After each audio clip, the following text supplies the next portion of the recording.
everybody. As always, I need to know if you can hear me. Why? Because I don't trust myself with this technology, and I have no engineer. This is me, myself, and I, after all. And that's 100% accurate. There's nobody else here. It's just me. Good. Thank you. Thank you. Black Lodge Games, what are you doing here? I thought you guys had a game. I thought Saturday afternoon was game day. Did you decide not to play because of little old me? I will believe that when I see it. Hey, everyone, all 49 concurrent viewers of you. I can use technology. Look at me. Welcome. First of all, no Baron Derop today. Let me explain what happened. So we're all set up. Everything was great for 2 days ago. And then I woke up at 6:30 a.m., the day of the big stream, and no internet. And I get these constant messages from my service provider going, yeah, maybe later. And I've got like a bazillion giganets? Yes, I've got a bazillion giganets per second in terms of speed. So the fact that this hyper awesome supersonic speed internet thing doesn't work because some idiot with a backhoe hit a line or something drives me nuts. Anyway, so I was like, okay, that's fine. I'll postpone it. It's fine. So I postpone it. The internet comes back on like at 9 o'clock that night. Great. Next morning, I wake up, everything's fine, and then at 9 a.m., oh, it's out again. Oh, and I get this message saying it's going to be out for 24 hours, and I'm furious by this point, because now I got to postpone the thing again. Well, as it turns out, I wasn't out for 24 hours. It was out for like 4.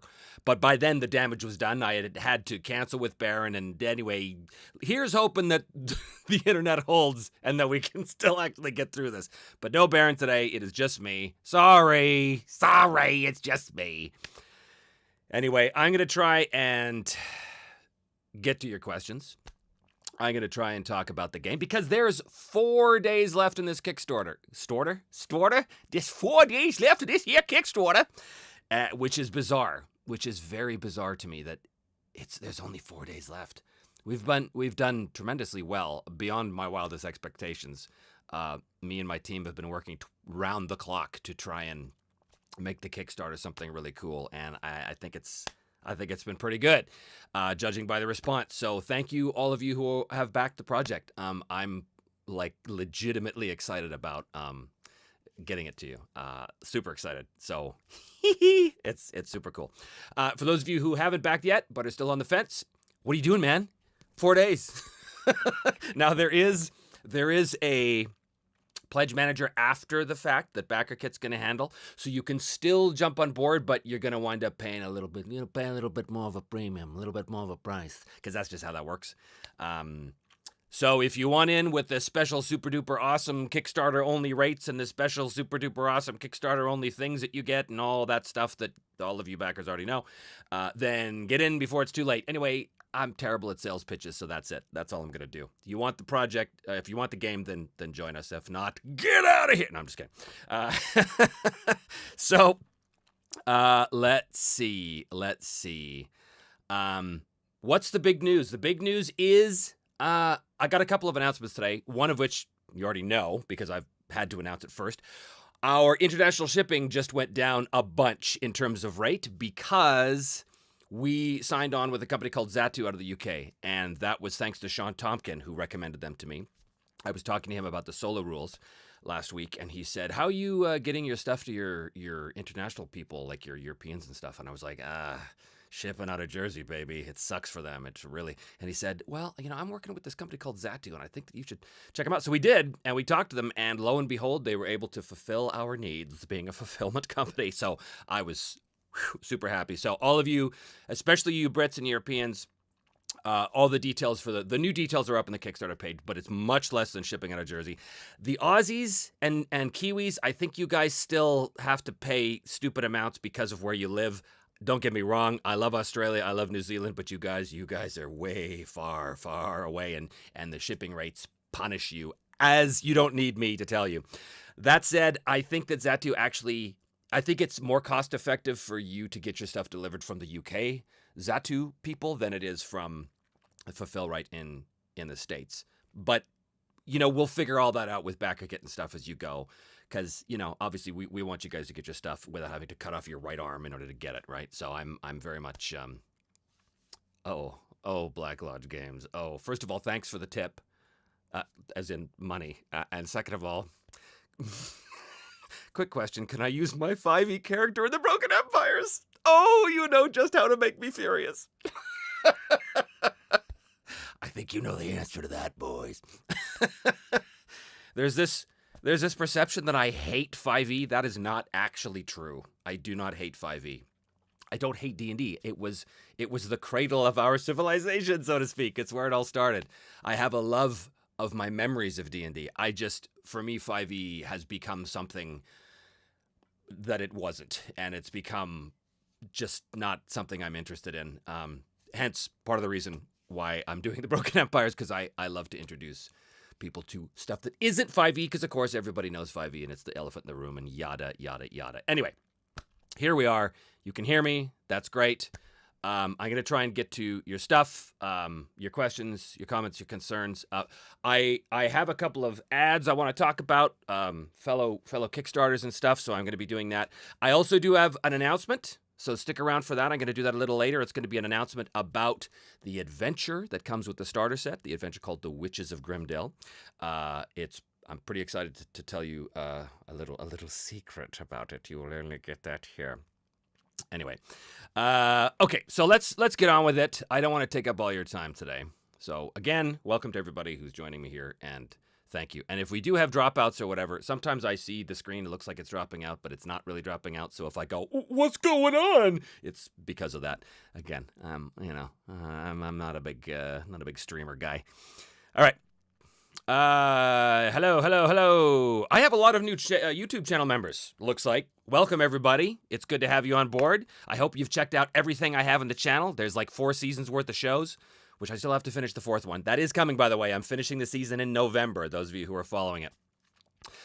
So that will happen. And yeah, welcome all. Okay, where are we? Oh, Black Lodge tells me they canceled the game because they have YouTube homework. Look at you guys. All right. Frederick Jacquet. Hi, everybody. Not sure to attend the whole AMA. Got to wake up in 5 hours. Oh, yeah, it's getting pretty late for you over there in what I presume is France, I'm going to guess. Thanks for joining. Thanks for joining me, everybody. Thanks for joining. All right.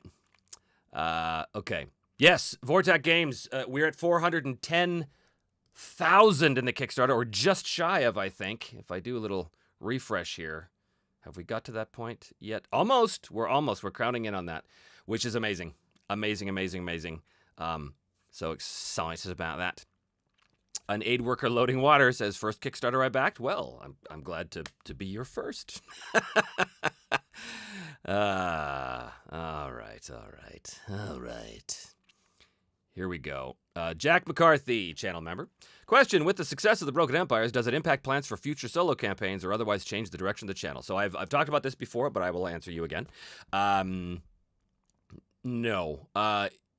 I'm going to be talking a lot about the game over the next year, obviously, because it's a going concern, and right now we're still ironing out details and stuff, so there'll be a lot of videos about that, but it's not going to be exclusively that. Like, I'm super excited to get back to the table to do other stuff. Like I said, I still have to finish season 4. There's still an episode or 2 maybe left. I'm pretty sure. Depends what the dice say. But once that's done, I'm excited to get back to like some Sage's Library stuff, some other random video stuff. I'm thinking about a campaign in Rangers of Shadow Delve, Shadow Dark, Shadow Deep. Is it deep? I've got it back here. It's not Shadow Dark. I know that, because Kelsey would be like, that's my game. I'm thinking about doing that because I want to get back to the miniature games because they're super fun and they're a lot less taxing on me. And the fact is, going forward until about mid next year, all of my true creative energy is going to have to be focused on finishing the Broken Empire. So I don't want to go into something that's going to take a lot of my creative energy on the channel. But with those minis games, I mean, the story sort of writes itself, you know? So, but I'm super excited about doing that. I get bored of myself very quick, and I look at my shooting studio right now, and I'm like, you know what? These cameras have been in this position for way too long. I need to swap it up. I need to change it up a bit and do something new. So, no, Jack, it should not impact the direction of the channel. But I am expanding, like, I'm not just doing solo stuff. That's where I started, but that's not actually my origins at all, right? Like, I'm a GM and a gamer from way back. So solo is just one of the things I do. So that's why I did like the Blade Runner series on there with, 3 people around a table, which I don't know if you guys have seen it, but I strongly suggest you do. I set out to make like the best live play on YouTube, to treat it like a production, like a TV show. And I think it worked. So I'm super proud of it. Check it out if you haven't seen it. Okay. Bloth. How much content does the book define or generate compared to how much room it leaves for improv? Is everything defined, or is there enough room for interpretation? Well, great question. I want to give you enough rules and stuff to give you a nice solid foundation, but past that, it's going to be up to you. Understand that, and I've talked about this before too, but like especially with the magic system, for example. The magic system is a free-form magic system, which means that there's still rules. It's not just a wish-granting machine. It's not just, I want a pony, and then a pony shows up. It's not that. There are rules in place. Weirdly, with a free-form magic system, you actually have to have extremely defined rules in place for your magic. Otherwise, it just becomes crazy. However, it is a free-form, which means that you are free to try things within the realms of what your character can realistically try with magic. So I can't possibly conceive of every outcome that you or your table or your players or you as a solo player or whatever are going to come up with for magic. There's going to be things that you come up with that I don't have in the book. And at that point, that's on you to figure that out, because you're the GM or you're the solo player. And at some point, you got to make your own decisions, your own call. That's a line, right? Like, a lot of people talk about these really rules light games as being harder to play or harder to run, because there's not enough support. There's not enough rules framework, and I'm totally sympathetic to that argument. I see the appeal of super rules light games, but at the same time, I'm like, but how do you know what to do? So all of that to say, this is what I would call a solid rules medium game. So there is solid rules. There's definite ways to use the game and to not use the game, but within that, there's a lot of things you can sort of play around with. So yeah, that's the deal. I'm trying to leave. I'm trying to have the rules be such that it gives you everything you need to know to get started with a solid foundation, and then from there you can make and extrapolate rules or judgment calls that aren't gonna like break the game or run counter to something else in the game. That's the idea. That's the hope. Good question though. Okay, where are we? Phil Seal Plaque. Yeah, us Canadians pay a fair bet. Yeah, you do, and I hate that, and I don't know why that is, because it's not like the thing has to go on a boat. It's right there. Canadians are right there, right to the north. So I don't understand that. James Wood in South Africa, right? Shipping down south is a real bear, right? I know that is terrible price for you guys down there, right? Okay. Klaus says, thanks for the EU-friendly shipping, Trevor. Well, you are welcome. Like I said, I was super happy I was able to offer that to you guys. It costs us a little bit more on our end, but it was well worth it. It was well worth it if it made it possible that a lot of you, EU types especially, suddenly went, oh, you know what? Now I can actually reasonably afford to buy the book instead of just the digital, and that does my heart well. Okay, I'm going to lose my space or my place in line here a lot. All right. Agile Monk, love Sage's Library. Dungeon Monster, just about to finish season 1 again. Good old Simon, I agree. I have such a fondness for Simon. I have such a fondness for season 1. It was probably it was obviously the most earnest one, the most innocent one, because I was still just figuring things out, but I love all the seasons. I love all my children. I could never pick one over the other. Where are we here? Printer-friendly character sheet from Agrede. Yes, of course, 100%. There's going to be, if you buy the starter set, you get a whole pad of character sheets, but if you don't, there's going to be an example in the book, which you can physically photocopy if you want, or there'll be the PDF version, which you get when you buy the book anyway, so you can just print that off, and I'm going to put it on my website. So yeah, believe me, I know the value of a character sheet that you need to have in black and white instead of colors, believe me. So yes, absolutely. All right. Nigel Hobbs, even my other half, is following the amount you're getting on Kickstarter. Said good morning, dear. The first words now is, what's his total? That's funny. Well, thank you for the interest and the support. Elijah Mills, question, what's one thing you wish someone had told you about running a Kickstarter of this scale? I wish someone had told me not to do it. No, I'm just kidding. Just kidding. Well, luckily, I had a lot of tutors going in. Kelsey of Shadow Dark, Kelsey Dion, was a gargantuan help. I was so lucky to be able to meet her at Gen Con in 2023, and she was immediately supportive of my endeavor, and she basically said, anything you need, just let me know. And so we had endless conversations with her about the nitty-gritty stuff of how to set up a Kickstarter, what you need before you even get anywhere near the Kickstarter page, how to approach people, how to design the page, the tier structure, all that stuff. So between that and my art director / Kickstarter manager, Nav, who is a key part of the team,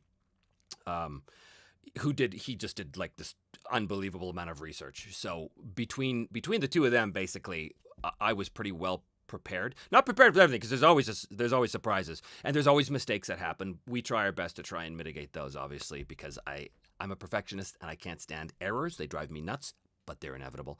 So what's one thing you wish someone had told you about running a Kickstarter of this scale? I don't know. Like I said, I think we had a pretty good overview. So we didn't go into this thing blind at all. It was funny. Somebody on one of the forums had said, "Well, I don't know about this. It looks pretty fancy." And I'm like, "Sorry for being professional. Like, I'm sorry. Have you seen my show? Have you noticed that I sort of present my show kind of professionally?" Anyway, where are we here? Agile Monk. Oh, talking to Jack. Yes, you're all talking to each other there, aren't you? Dorduyeb. Question, is there a date for the Kickstarter's fulfillment? There's a hopeful date. We're hoping to have the book in your hands by next October. We'll see.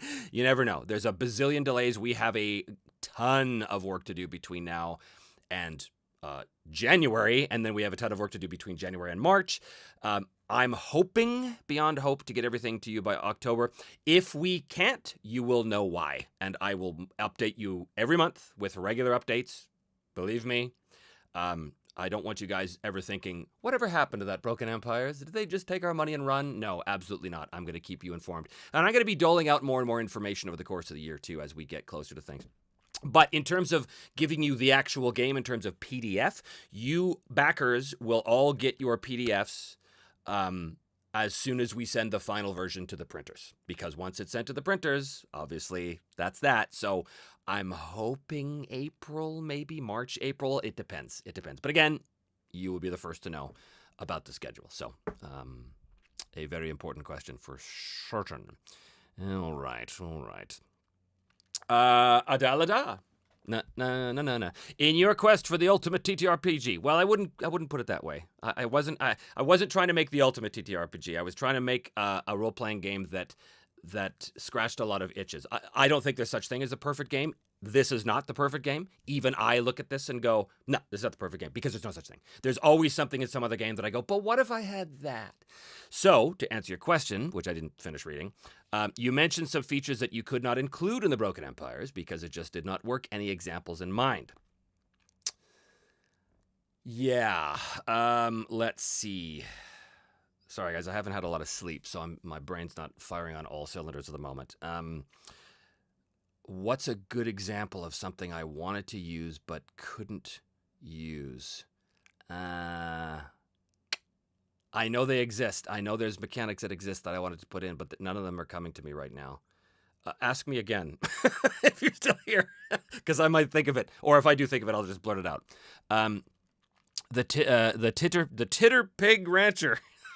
Out of curiosity, what is your favorite system? Other than the Broken Empires, of course. Hardmaster, 3rd edition, is right up there.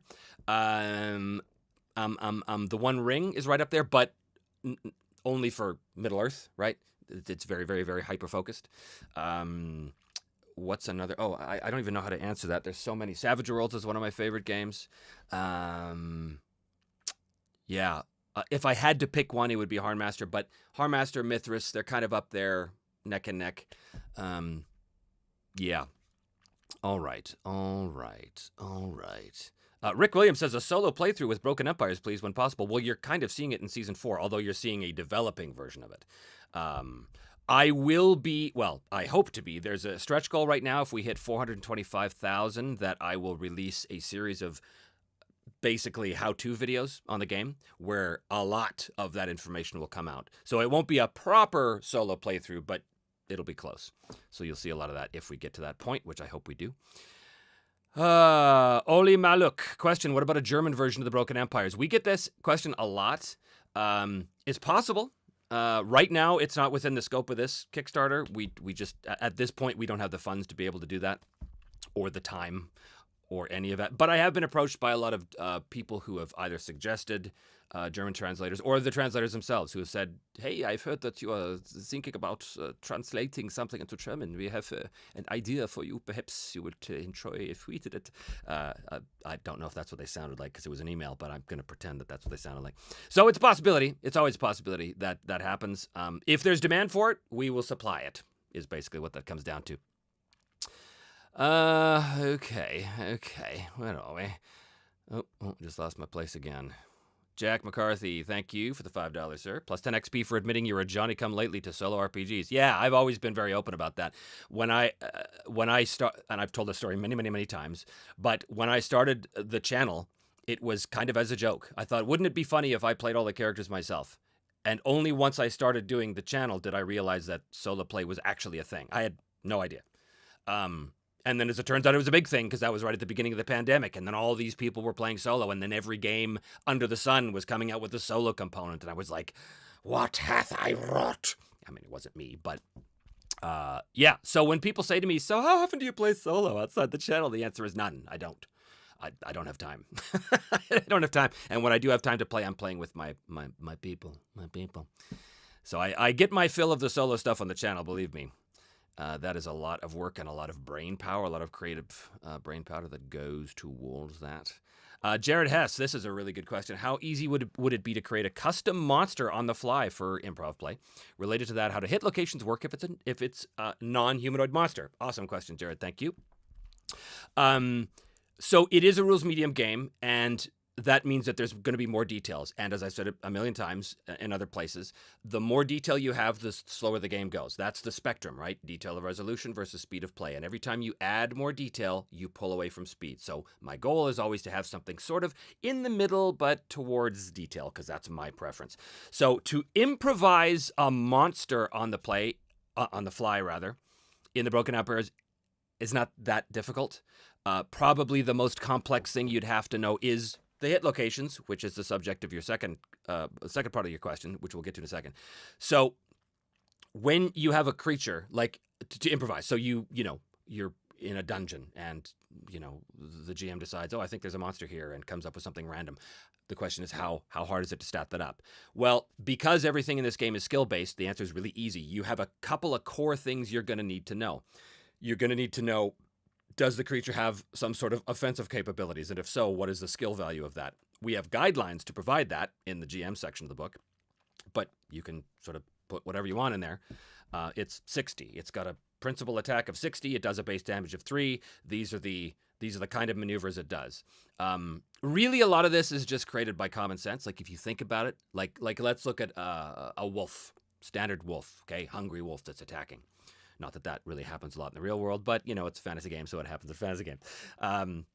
How would you set up a wolf? Well, you'd need to know a couple things, right? You'd need to know its attack value. In this case, it's going to be a bite. You'd need to know what percentage it is. I'd probably say it's probably 40 or 50, around there. What's the base damage? Not a lot, maybe 2, maybe. You'd need to know what kind of combat maneuvers the thing is liable to do. So with a wolf, you're not going to have combat maneuvers like circumvent shield. That's not going to be something a wolf's going to do. But a wolf would do trip, right? And a wolf would do choose location, because it's trying to grab at your leg to trip you, or it's trying to grab at your throat to rip your throat out. But it's not going to do anything else, right? Typically speaking. You need to know its lethality levels. Lethality levels, I can't even say that 5 times fast. Lethality levels is what you get when you don't have hit points.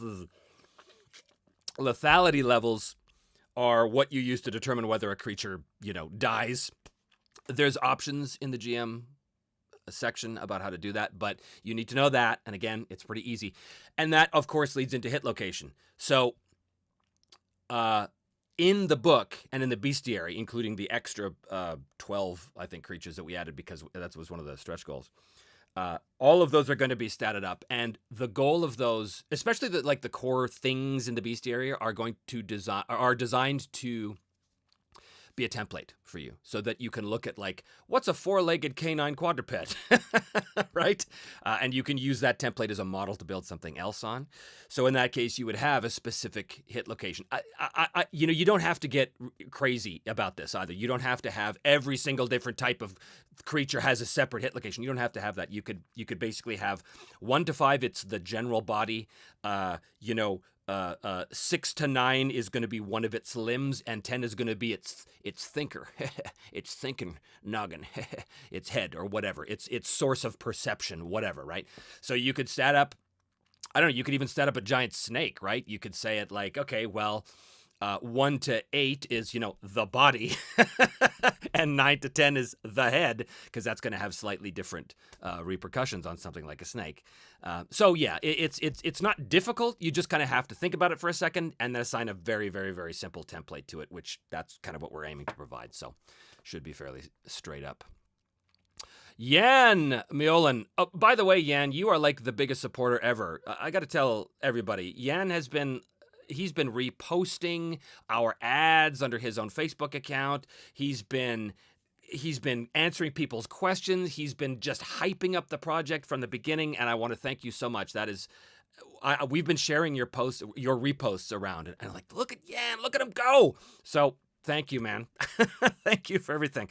As to your question, any marketing strategies for the final days of the Kickstarter? Well, we have a company we work with called Launch Boom that's been really, really helpful because they handle Kickstarters all the time. So they give us a lot of pointers and a structure of how to do it. So in the next couple of days, there's going to be some emails that go out to the backers as well as to the non-backers, the people. There's still 2,500 of you out there who are following the Kickstarter but haven't signed up yet, haven't backed yet. And we're all kind of going, do you guys want the game or not? Because you got just 4 days, TikTok. Because if you don't get in now, you can still get it later, but it'll be more expensive. So we're all just what's the deal? And I guess we're thinking, well, there's a lot of people that kind of wait till the very end to see what all the stretch goals are or something like that. But if you're on the fence out there, I don't know what to tell you. Join us. So the marketing strategies are reaching out to those people and just saying, hey guys, there's only a couple days left. This is what we've unlocked. This is what's coming up. This is why it's so great. And we're all very excited, which is all very true. But in terms of specific marketing strategies, you'd kind of have to talk to my team for that. I don't really handle the marketing. I'm not much of a salesman. I'm just here to talk about the game itself. So I couldn't give you a super specific answer, but we do have people working on it to try and, make the best of that. All right, here we are. Where are we? Hearts of Odium. What is the ideal amount of player characters for this game? Is it the standard 2 to 4? I, myself, Trevor, have an ideal group, and that is 1 GM and 3 players. But that's me.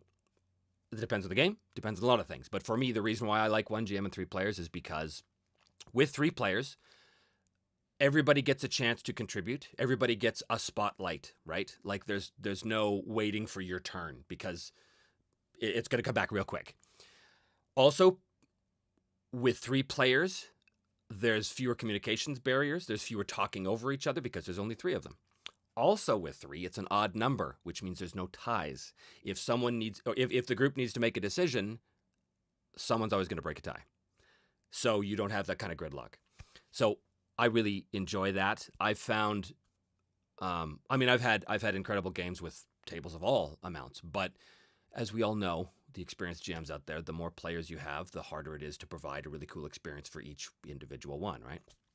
And the more work it is on the GM. So for me, it's 3 players and a GM. So I approach everything I'm doing in this game with that in mind. For example, I'm already wrong about that. I was going to say, for example, in The Witches of Grimdale, which I am going to make an announcement of in a second, I was going to say, oh, well, there's 3 pre-gen characters. Well, there's not actually. There's 4.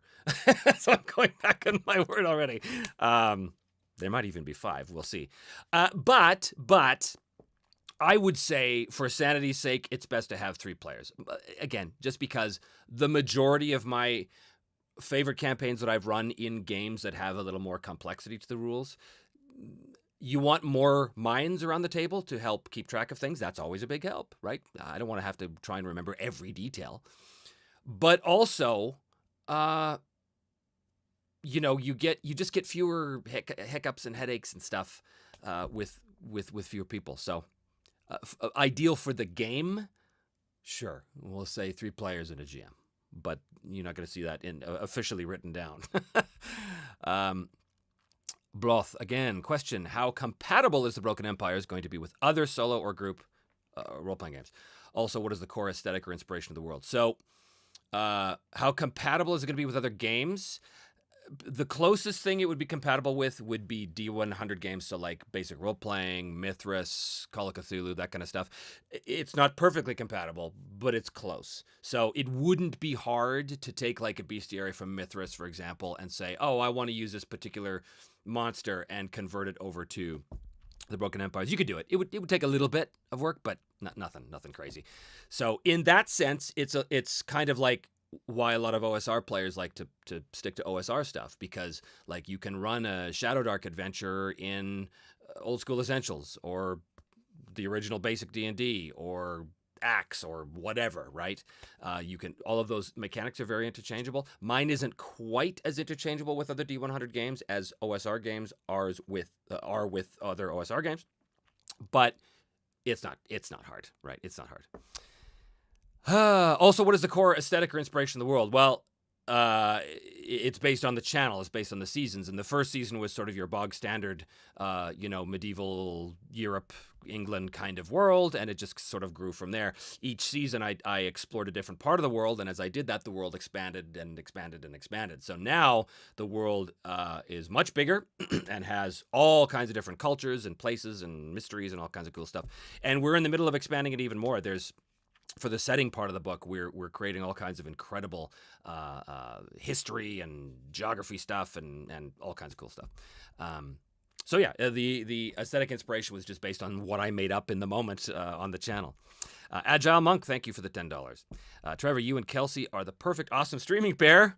You two should create a show. Love and blessings to you and yours, good sir. Thank you very much. I love Kelsey. I love working with her, and I've heard that before. I've heard that we have great chemistry. So who knows what the future will bring? Perhaps we will do a thing. I'll have to talk to her about it. All right.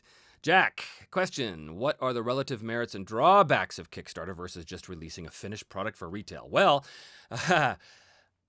if I wanted to release a finished product for retail, I would have to pay for all of it myself, which I can't afford. I would have to find a publisher, which no one would take me because I'm unpublished as a publisher of gaming books. I'm published in many, many other areas. But that's the old model, right? That's the model before the internet. That's the model before Kickstarter. Kickstarter is particularly brilliant because it cuts out the middleman. It basically says, all of those gatekeepers, you don't need those. If you have an audience, which luckily I did. I spent 5 years building an audience on YouTube through the Me, Myself, and Die channel. If you have an audience, Kickstarter allows you to reach out directly to them and say to them, hey guys, I've got this idea and I've been working on this thing, but I need your help to build it. Are you interested? And that's what Kickstarter does. So that's the huge, huge merit of Kickstarter. The drawback to Kickstarter is I don't really see it. I mean, as long as you're honest, which I am, and as long as you are keeping communication with your backers, I don't really see any drawbacks to it. I mean, shipping sucks for some people, but that's really not within our purview, right? That we don't have any control over shipping rates. So that's why we partnered with Zatu as well as Fulfill, right, to be able to provide options for people. But yeah, no, it's a pretty great tool. Like it revolutionized the publishing industry. Because when I was a kid, the idea of making a game, that's a pipe dream. Like I said, even when I was a young man or an older man before this thing came up, there's no way that's going to happen. I'm going to write a book and then take it to a publisher, and they're going to say, who are you? No, pass. And even if they don't, then they're going to say, okay, well, we'll do a limited run and we'll see if it sells. But then they have to spend a bunch of money on marketing. They have to get this thing out there. And it's just a whole different thing. I make almost no money on that because I'm spending their money basically for my project. So it's, this is much, much, much better because it's tailored specifically for community, people who are already interested in the stuff I do. And that's a pretty big deal.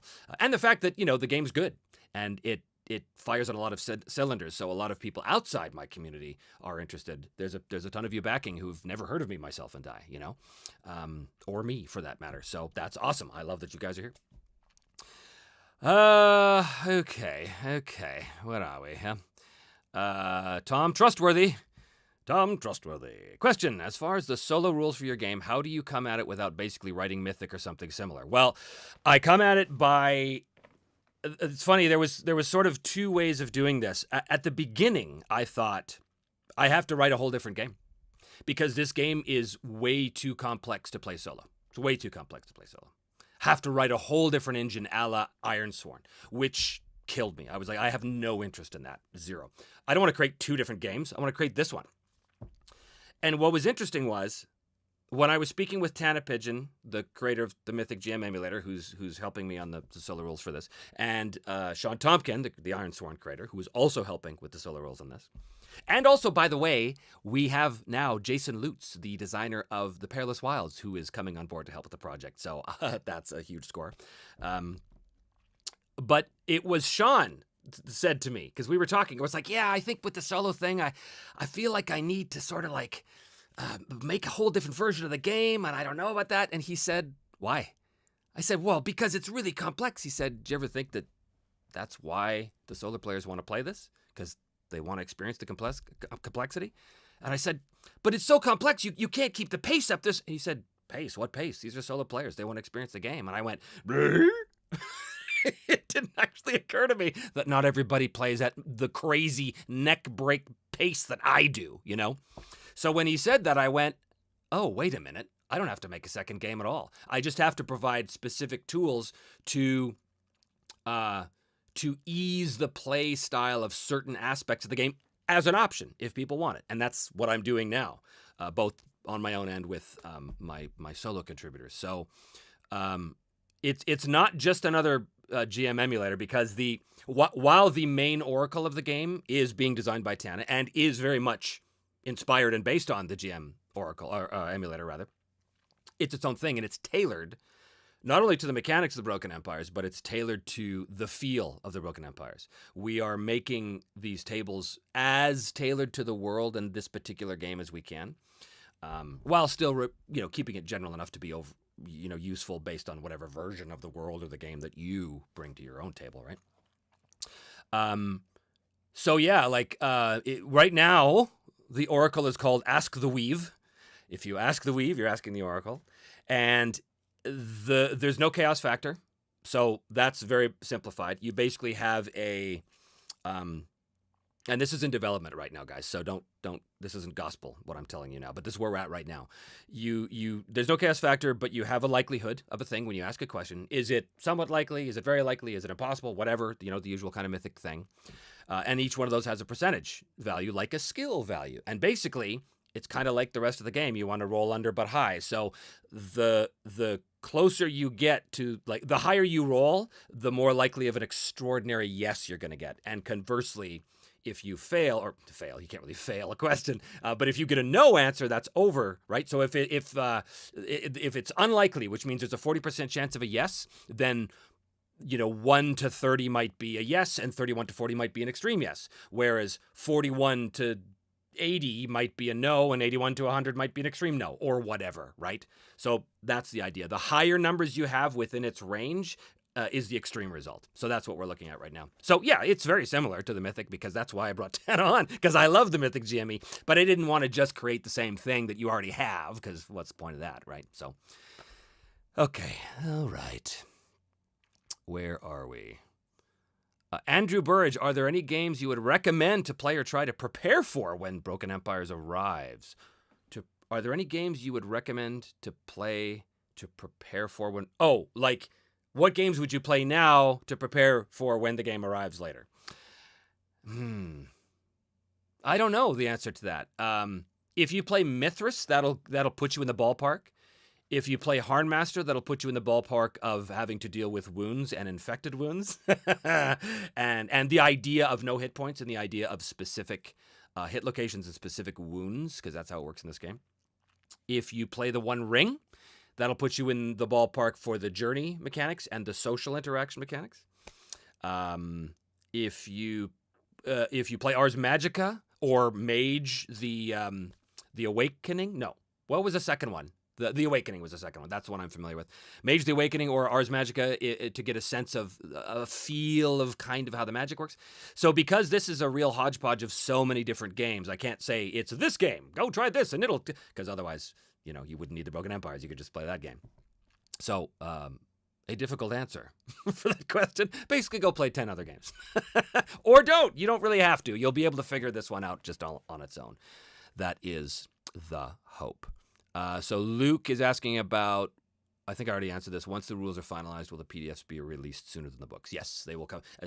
Once again, as soon as we send the final copy of the books to the printers, that's when we send the PDFs out to the backers. All right. Dorduieb.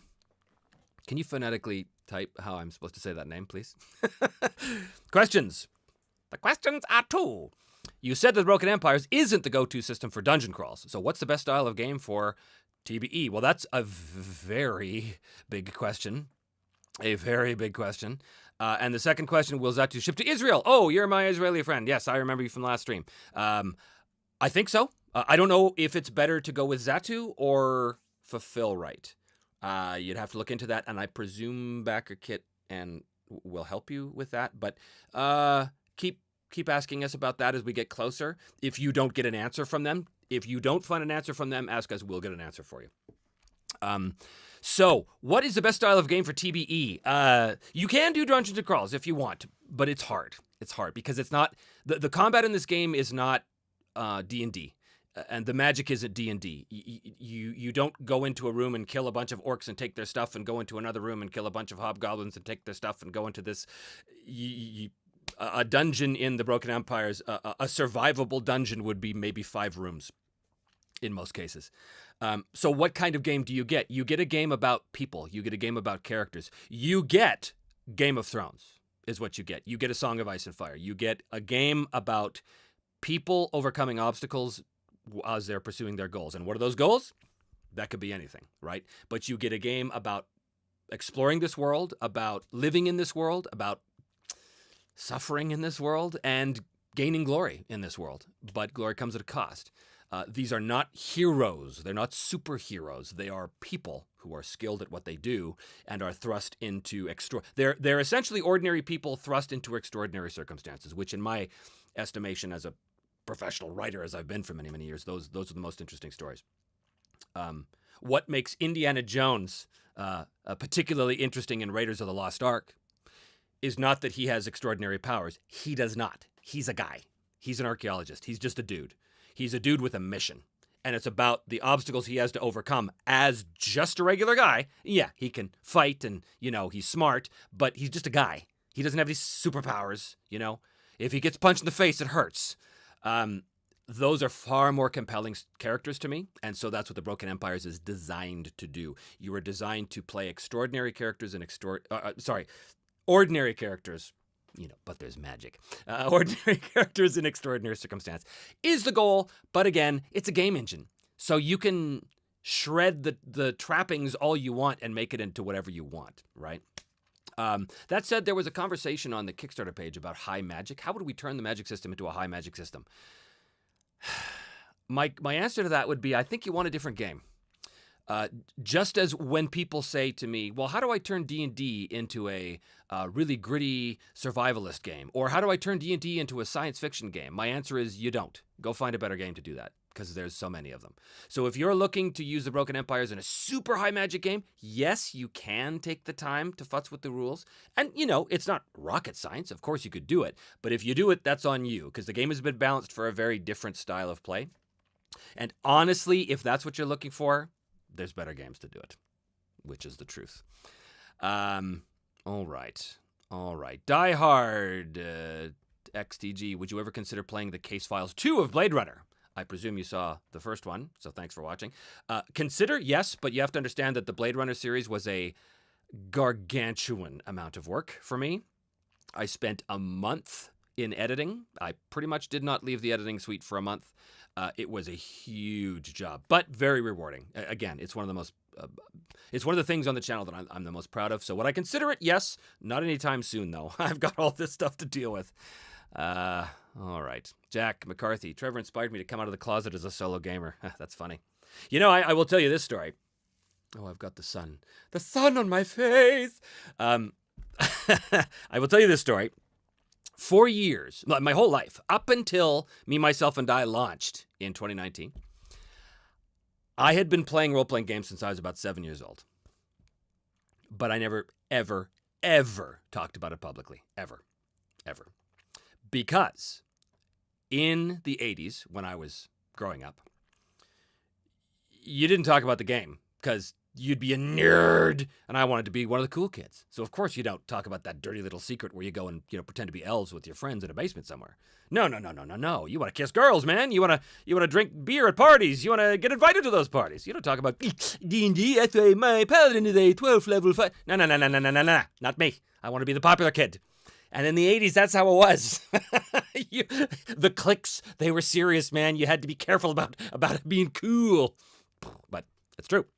So I never, ever talked about the game publicly. I wouldn't even tell my girlfriends about it. We'd hide our shame from these girlfriends. So ridiculous now that I think about it. But my whole life, I hid that part of my life from the public. And I was a public figure. Since about 2000, I've been a professional voice actor and a very successful one. So I'm in the world, right? If you Google search me, my name will come up with a whole bunch of cartoons. So, I'm a G-list celebrity, but a celebrity nonetheless. And I never wanted to be associated with my nerdy little hobby, even though I despise that word nerdy. I think it's, I hate it. It's my N-word. We'll call it that. I really, really despise that word because of all the associations it has from when I was growing up. But, yeah, I hid my gaming until Me, Myself, and I came along. And I said, you know what? I'm out and proud as a gamer. And yeah, turns out I wasn't so bad. Turns out, what was I hiding from? Now, D&D was also hugely mainstream by that point because of Stranger Things. And of course, my friends over at Critical Role who done their level best to popularize this geeky hobby. They had a huge impact. So it became a mainstream thing. And so I wasn't as brave as I might have been if I, admitted my playing these games 10 years before that, but whatever, nobody would have cared. Because most people don't even know what it is. Let's just face it. We're all gamers here. Most people still, even though it's hugely popularized, most people still don't really understand what D&D is. They don't really get it. Is that like a video game? They don't really get it. Anyway, so yeah, it took the channel for me to sort of come out of the closet as a gamer. Not just a solo gamer, because I wasn't really a solo gamer. I was just a gamer who happened to be playing solo in that particular instance. And it's so much better now that I'm free to be who I am. Okay. Where are we here? Ooh, I make myself laugh so much, don't I? Benjathin Snortikins. I remember you from the last stream. Welcome back. Don't know if it was already asked, does the system use archetypes like Shadowrun or classes like D&D? The answer is neither. It uses neither. The only thing close to a class that you have in this game is something called a previous profession, which you have at character creation. Every character in the game comes from somewhere and did a thing before that, and that's previous occupation, previous profession. It's essentially a package of skill points that allow you to tailor your character towards a certain archetype, if you want to call it that. But once you start play, you are free of that. You can develop your character however you want. Now, there are certain exceptions. If you want to be a spellweaver, spellweavers in the Broken Empires are born, not made. So if you want to be a true spellweaver, you kind of have to decide that at the beginning, because that's the only way to get the trait, the talent called Patterned in the Weave, which is the thing that you need to be a true spellweaver. It unlocks the doors of magic for you, basically.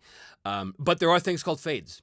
And fades are those people who learned magic later. They're kind of dabblers, right? So they can use magic, but they'll never be as versatile or as powerful as a true spellweaver is. But other than that, there's no real classes. Like even with the Godbound with priests, anybody can within game become a Godbound, but that's going to be a function of the role playing and the choices of the character rather than a class or level based thing. So again, get all ideas of D&D out of your head for this, because it does not mesh. The whole playstyle doesn't mesh, right?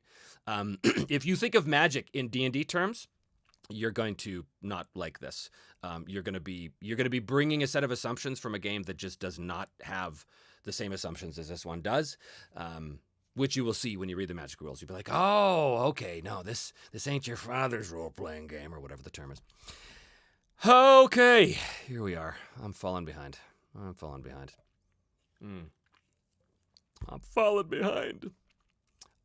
You know what? Before I get too far, I want to talk about this. This is a Kickstarter that's going on right now by my friends over at Columbia Games, or associated with my friends over at Columbia Games.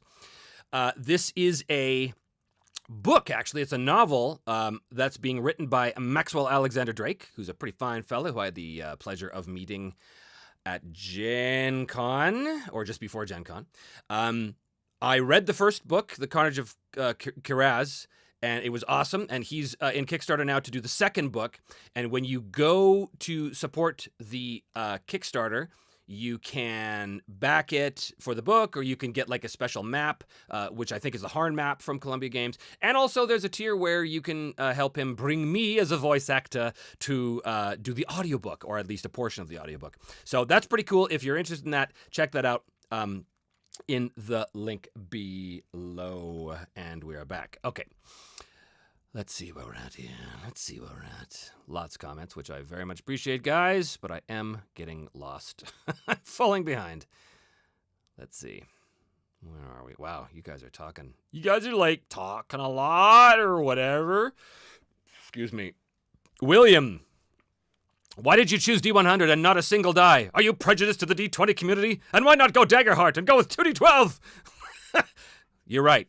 From now on, the Broken Empires is just Dragonheart or Daggerheart or whatever the hell they're calling it. You're right. What was I thinking? Okay. Or how about a D24? That's a real die. That's a man's die.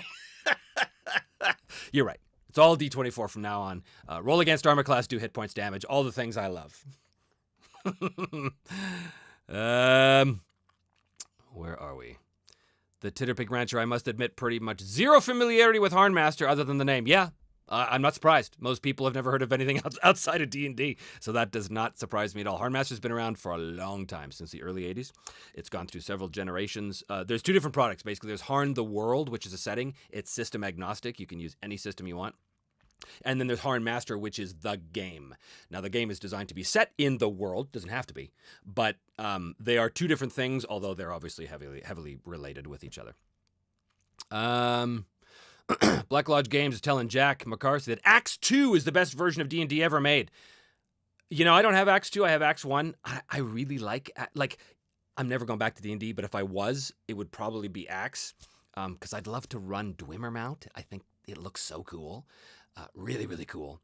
I don't know anything about Axe 2, though. Black Lodge, tell me what is the main difference between Axe 1 and 2. Because I really liked the first one. I'm not sure how they could have improved on such brilliance.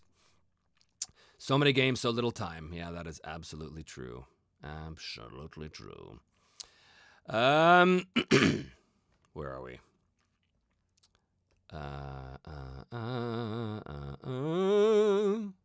Let's see where we're at here. James Wood, have you tested the Broken Empires playing fully cooperative with Mythic? I don't play cooperative. That's completely alien to me. The idea of not having a GM of any sort is very alien to me. When I play solo, I consider myself the GM first and foremost. So I don't know anything about cooperative. There will not be any specific cooperative rules in the game because it's not something I do. Where are we here?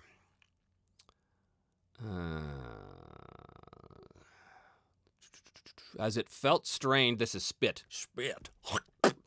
Has it felt strange fleshing out the world of the Broken Empires outside the context of your solo play series? That's a good question. Have you enjoyed it, and what do you enjoy most about the process? That's a really good question. It hasn't felt strange. In fact, it's been an extraordinary opportunity. The cartographer of the game, or the main sort of geographical cartographer of the game, is my friend Ross, who I've known since I was in high school. Ross is one of the great GMs of my life, and we have been talking about doing something together, like role-playing wise, like creation wise, since basically I met him back in like 1987. So the fact now that we are able to do this is like a dream come true for me. I can basically say to him, "Hey Ross, I need to know about the country of Hohenwald. Here's what I know about it so far. It's kind of a Germany, but they're a maritime empire. They're on this island way out in the ocean. Come up with something." And he does. And he comes up with something that's related to what's gone before, because he watches the show and he takes very careful notes. So he always makes a note of anything that happens in the show to see if it's going to connect to something that he's working on in a different part of the world. So you get this sense of synchronicity happening, which is fantastic. So it's not strange to do it, but it is incredibly fulfilling and satisfying. Ross and I really connect creatively. So when he comes up with something, I have to make almost no edits. Like, it's pretty much, yep, that works. It's going in, you know? So it's been fantastic. And I'm super excited about doing more of that. To tell you the truth, the thing I'm most concerned about is not providing too much detail, because we've got so much coming. I don't want to crowd the world with so much detail that it cuts off an individual GM's ability to make the world their own. That's really important. So that's what I'm working on now, is, okay, we're giving them too much now. We gotta pull it back, right? So my goal is to give, in terms of setting, my goal is to give you an overview of things, enough that you get a very solid sense of the feel of each area, and to give you a bunch of adventure hooks. Basically, there will be blatant adventure hooks, but they'll also be very subtly woven into the description. One of the things that Harn does so well is that when you read the regional modules of Harn, it is loaded with adventure ideas, but you kind of have to read between the lines to get them. I think that's brilliant. So I'm kind of trying to model that experience. Dungeon Monster, you have an English character, Simon, and an Irish, Edbert. When are we getting a Scottish character? There have been a couple of Scots in the show. There was a Scottish character in the Ironlands in season 2, whose name I forget, but he was like the lord of this town, and he was a right Scot, and I don't remember his name at all, but he sounded something like that, I think. It's been a while, you'll have to forgive me. But a main character, well, you never know. Where are we? Yes, indeed. Jack McCarthy says, "Hey, notice there are 141 viewers, but like 82 likes. What's wrong with you people?" He didn't say that. What's wrong with you people? That's me. Hey, what's wrong with you people? I kid. William, can we upgrade our pledge in the pledge manager? Correct. I went digital, but I think I want the limited edition core book, but I also want the PC tokens. They're only found in the starter set. So, there's a limitation with Kickstarter, which we did not know. That's one of those mistakes I was talking about at the beginning of the stream. That if you back only the digital bundle, then you can't add physical items to your cart in the Kickstarter. But you can add those same items in the pledge manager afterwards. So if you want just the tokens, you're not going to be able to get those separately. They only come with the starter box. They're a package deal. But you can buy the starter box, and there's all kinds of great stuff in the starter box too. I mean, there's the adventure, there's the tokens, there's the maps, there's lots of maps actually. So I think it's super well worth it. But of course, I'm going to say that. So that's the answer to that.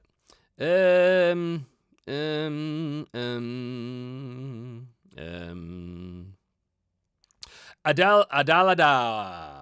No. What about the effects of frang points? What about those effects? Frang points are the things that magic users accumulate as they cast spells. Not all the time. Their real goal is to avoid them at all costs, but sometimes they can't. The more powerful the spell, the more likely they'll accumulate frang points.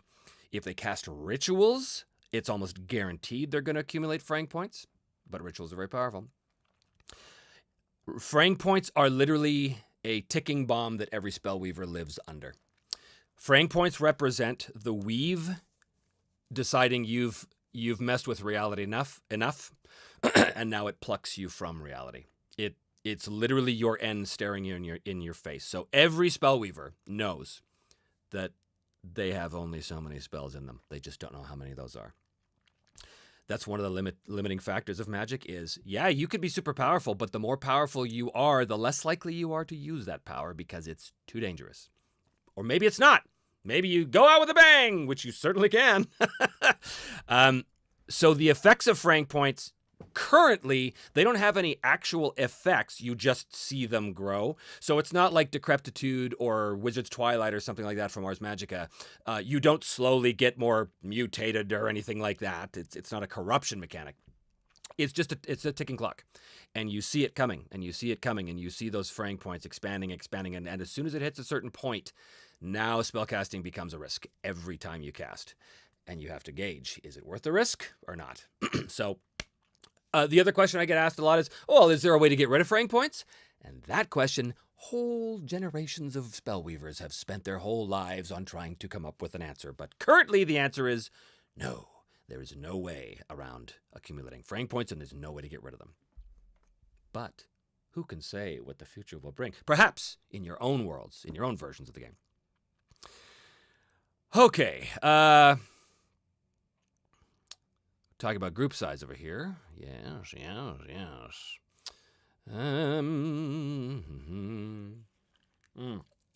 Oh, James in South Africa. Question. Have you always been the GM or did you start out as a player? I started out as a player.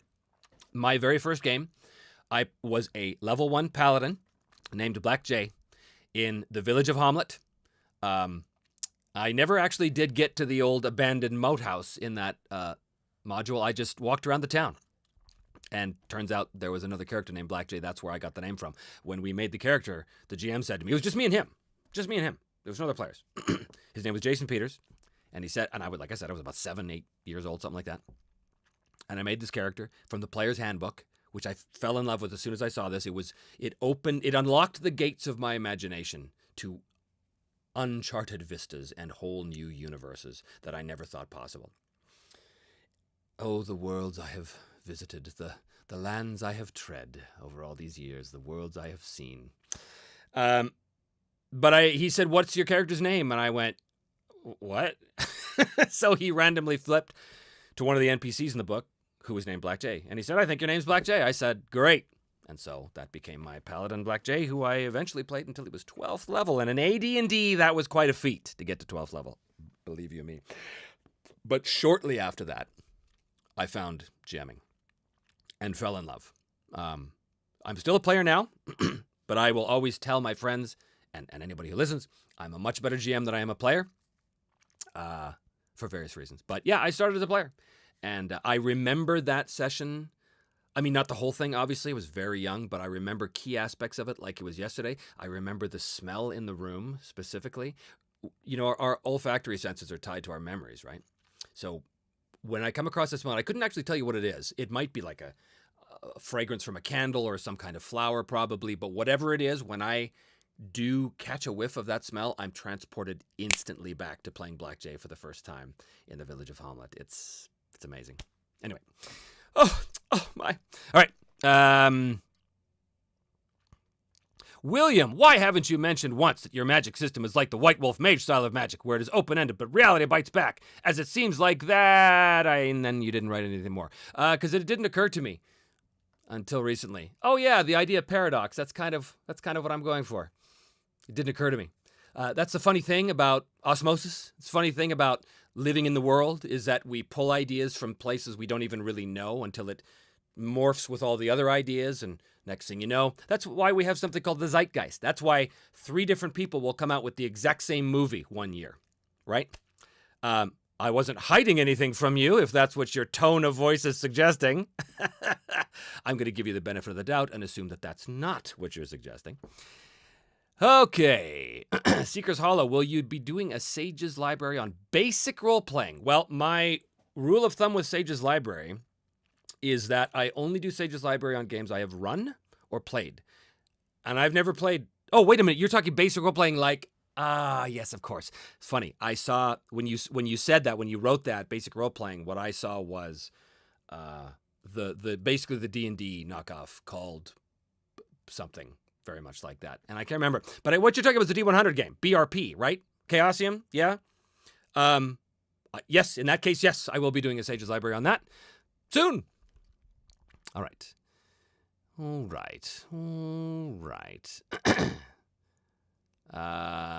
are we? Neon Glitch. Is this a system or just a setting? And is it meant for solo play? It is a system. It is a setting. It is not explicitly meant for solo play, but you can, of course, you can play any game solo using the tools out there. And also we have specific tools in this game to aid with that, but it is not explicitly a solo game, no.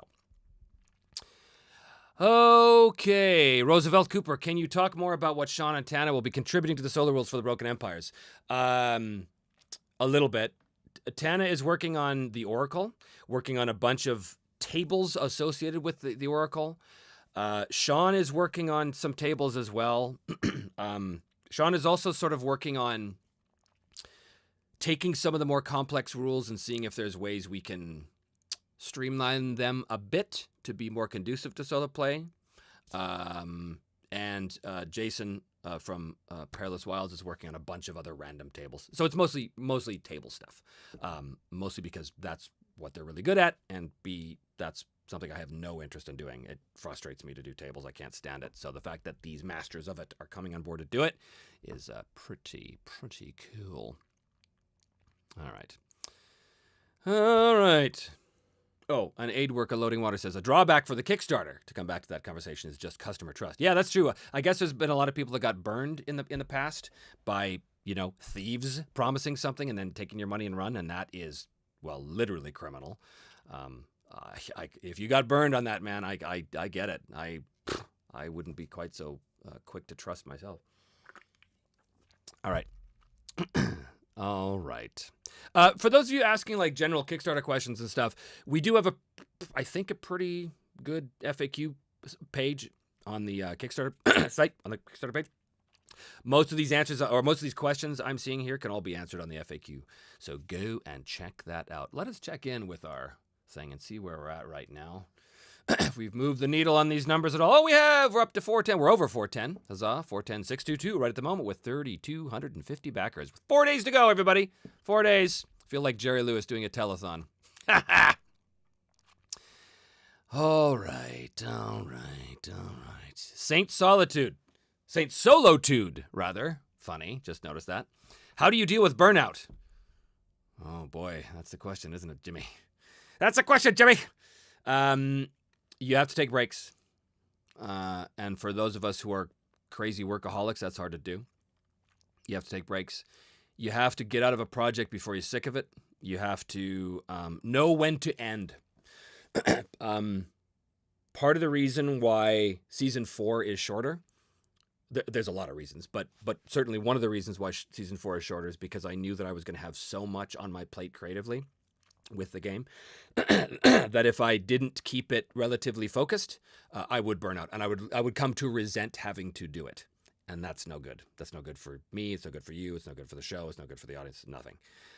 So yeah, know when to take a break, man. Know when to take a break. Step back. Take a breath. Take a walk. Go smell the flowers. Go see a movie. Go play in somebody else's game. Play some board games. Forget everything about the project you're currently invested in for just a little while. And take a second to remember why you're doing it in the first place. Take a second to remember the love that you had that presumably was the reason why you do it in the first place. That's key. Okay. Paul C., thank you for the $2, my friend. Thanks again for all your hard work. Thank you very much. All right. Where are we? Scott Pyle, have you looked at One Page Mythic? It's a great streamlined version of Mythic. Yeah, I've seen all the variations. Literally the book called Variations, Mythic Variations. I'm familiar with all of that. There's many ways to streamline it. Tana's working on yet another streamlined version to be specific to this game. All right. Again, Saint Solitude. It's difficult finding players as a 36-year-old guy in a rural area too. So I just solo. Yeah, I hear you. I mean, in this day and age with the VTT thing, that it's less hard to find a group. I'm not a huge VTT guy, as everybody who knows me knows, but I totally see the value, and I use them. You know, it allows me to play with my friends up in Vancouver and Edmonton and all over the place. So that's pretty cool. All right.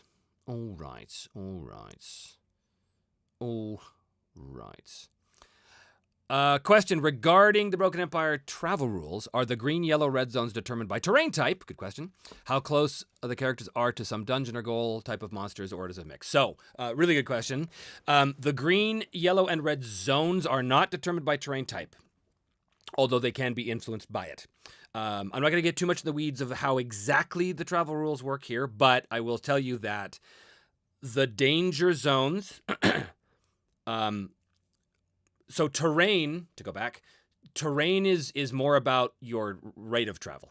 If you're going on a road or through an open area, you're going to cover a lot more miles a day than you would if you're going through a rough area or a really, really difficult area, like the mountains or something. So it's mostly about travel rates. Those zones are related to areas of civilization versus wilderness, but they don't have to be. You know, if you came across some town where it was being controlled by bandits or crime lords or something, that town, towns normally are green zones, but that town might be a red zone or a yellow zone or whatever, right? So really it's up to you to kind of figure that out, right? It's not a hard and fast rule. You will see on the maps that we have in the starter set that there's certain red zones that seem to make sense, right? Like if there's some dungeon, well, yeah, it's a red zone. It's a pretty dangerous place for all the reasons of wandering monsters and all that stuff. But, yeah, the zones are not directly related to terrain. Terrain is kind of its own thing. But you can still do, wandering monster tables for certain areas or certain terrains. You can still use all that if you want. Understand that the travel rules are designed to give you, again, like everything else in the game, it's designed to give the GM a super solid foundation to build on, but a lot of a lot of improvisational tools to tailor the experience to what's going on right now. So the type of monsters nearby will both help to define and be defined by the outcome of the scout's role, whether it's an opportunity or a danger that the group finds. So there's a lot of moving parts that all intersect, but it allows the GM to have sort of maximum creative freedom that way and still have a really solid foundation upon which to base the encounter or the situation, right? Very good question, though. Me, myself, and I, there is a not insignificant section of RPG players I've come across that don't consider solo RPGs to be real RPGs. What's your take on that particular can of worms? I don't care what they have to say. People are tribal with all kinds of things, and when I see that kind of tribal nonsense, I just dismiss it because it's gatekeepers, it's one true wayism, it's all this stuff. Well, if you are not playing exactly the way that I am playing, then you are doing it wrong. Go fuck yourself. Really? That's the answer. Don't care. Don't really care. Not to put too fine a point on it, but you asked me what I thought, and that's what I think. I'm not telling you to go F yourself. I'm telling people who have that attitude can go F themselves. Real RPGs. Whatever. Let's see here. Can you recommend a game to get started out in solo roleplay? What system did you first experience as a solo roleplay? So I guess you have not seen Me, Myself, and I, which is perfectly fine. I started off with Savage Worlds because I love the game, and I paired it with the Mythic GM emulator. With solo play, you can pair any emulator with any game, and you've got your game. The dirty little secret of solo role-playing is you don't even really need a game system if you don't want to. You can just use an oracle. If your only interest is in the narrative, the story, which isn't my interest, but if that's yours, you don't need a game system. You can do everything with just an oracle.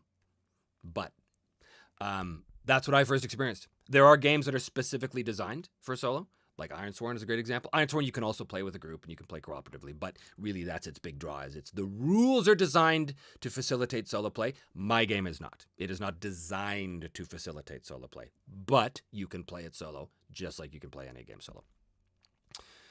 Okay, old Uncle Mojo. Trevor, explain divine magic more thoroughly, please. You already explained in previous AMA the arcane magic, which sounds excellent. Sorry if this has been asked before. Just joined the stream. It has not been asked before, and I will talk a bit about it. Divine magic is different from weave magic, sort of, in that the godbound, the priest, has very little control, or not very little, has much less granular control over the outcome of the miracle he's asking for than a spell weaver does with a spell. A spell weaver literally crafts the effects of the spell. Godbound don't do that. Godbound say, "Oh great God, help me this way, please." And they have a hidden piety score. And that piety score is what they roll, the player rolls, but the GM knows what the number is. And that score will determine the outcome of the miracle. So in terms of its effects, it can be similar to Spellweaver magic, right? Like if you ask your god to smite your enemies with great balls of fire, goodness gracious, you could do that, which is a similar effect to I cast Fireball, which again, in this game, it's pretty dangerous to do that because it's so overtly against the weave, against reality.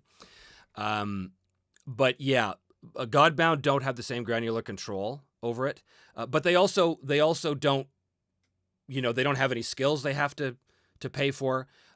They can't spend resolve on it either. Like spellweavers are all about resolve. Priests are not. Priests cannot spend resolve because it's not about their resolve. It's about the piety. It's about their devotion to the god. So that's sort of the biggest difference. And there's different things too. Like if, in order to keep your piety up, you have to continually do things for your god, and depending what that is and depending who the god is, that's going to have a different value. And again, it's hidden, so you're not going to know exactly. Now, this has been asked a lot, so I'm going to answer this right now. People have said to me, okay, well, but if you're solo playing, how do you handle the hidden piety? Well, the answer is the same way you handle anything in a solo game that your character wouldn't know, but you as the player must know. It's not hidden. You know what it is, and you just separate character and player knowledge. That's just the way that works, right? It's no different from any other aspect of solo play at that point. Okay.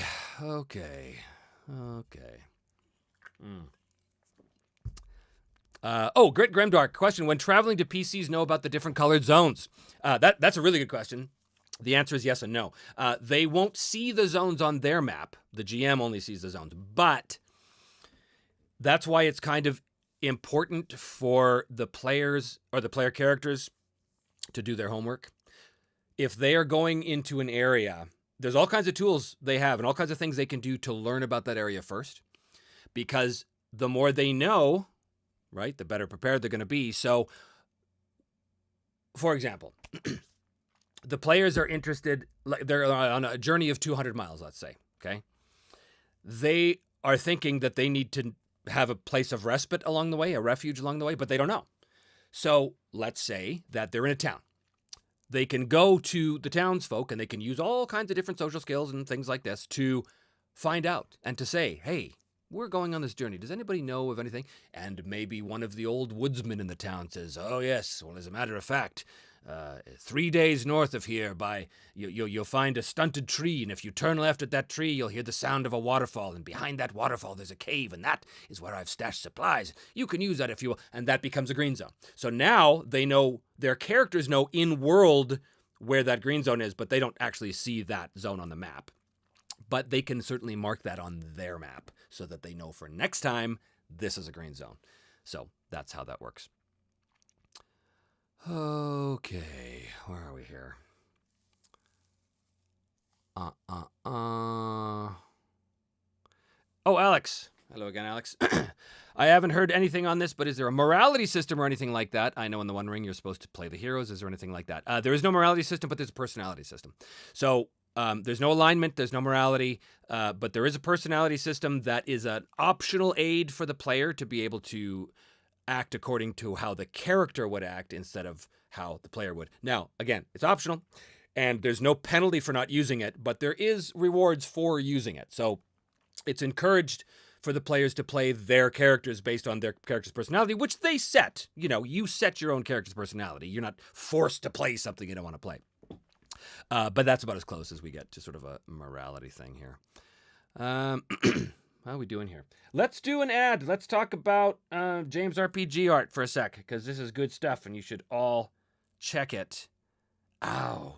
Beyond the veil of mist, where sunlight is a fading memory, lies the land of Barovia. Your journey begins here. Darkness surrounds you.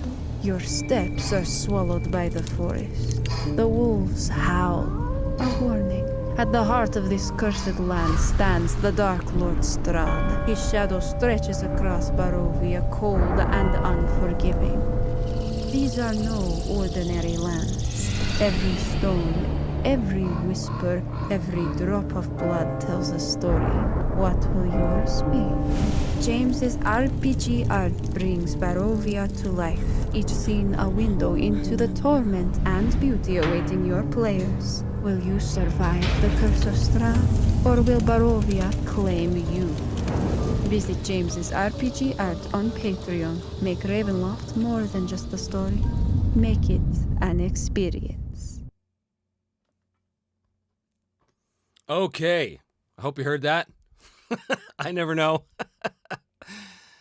All right, where are we here? Okay. So many questions. Rune Blogger of the Rune Blog.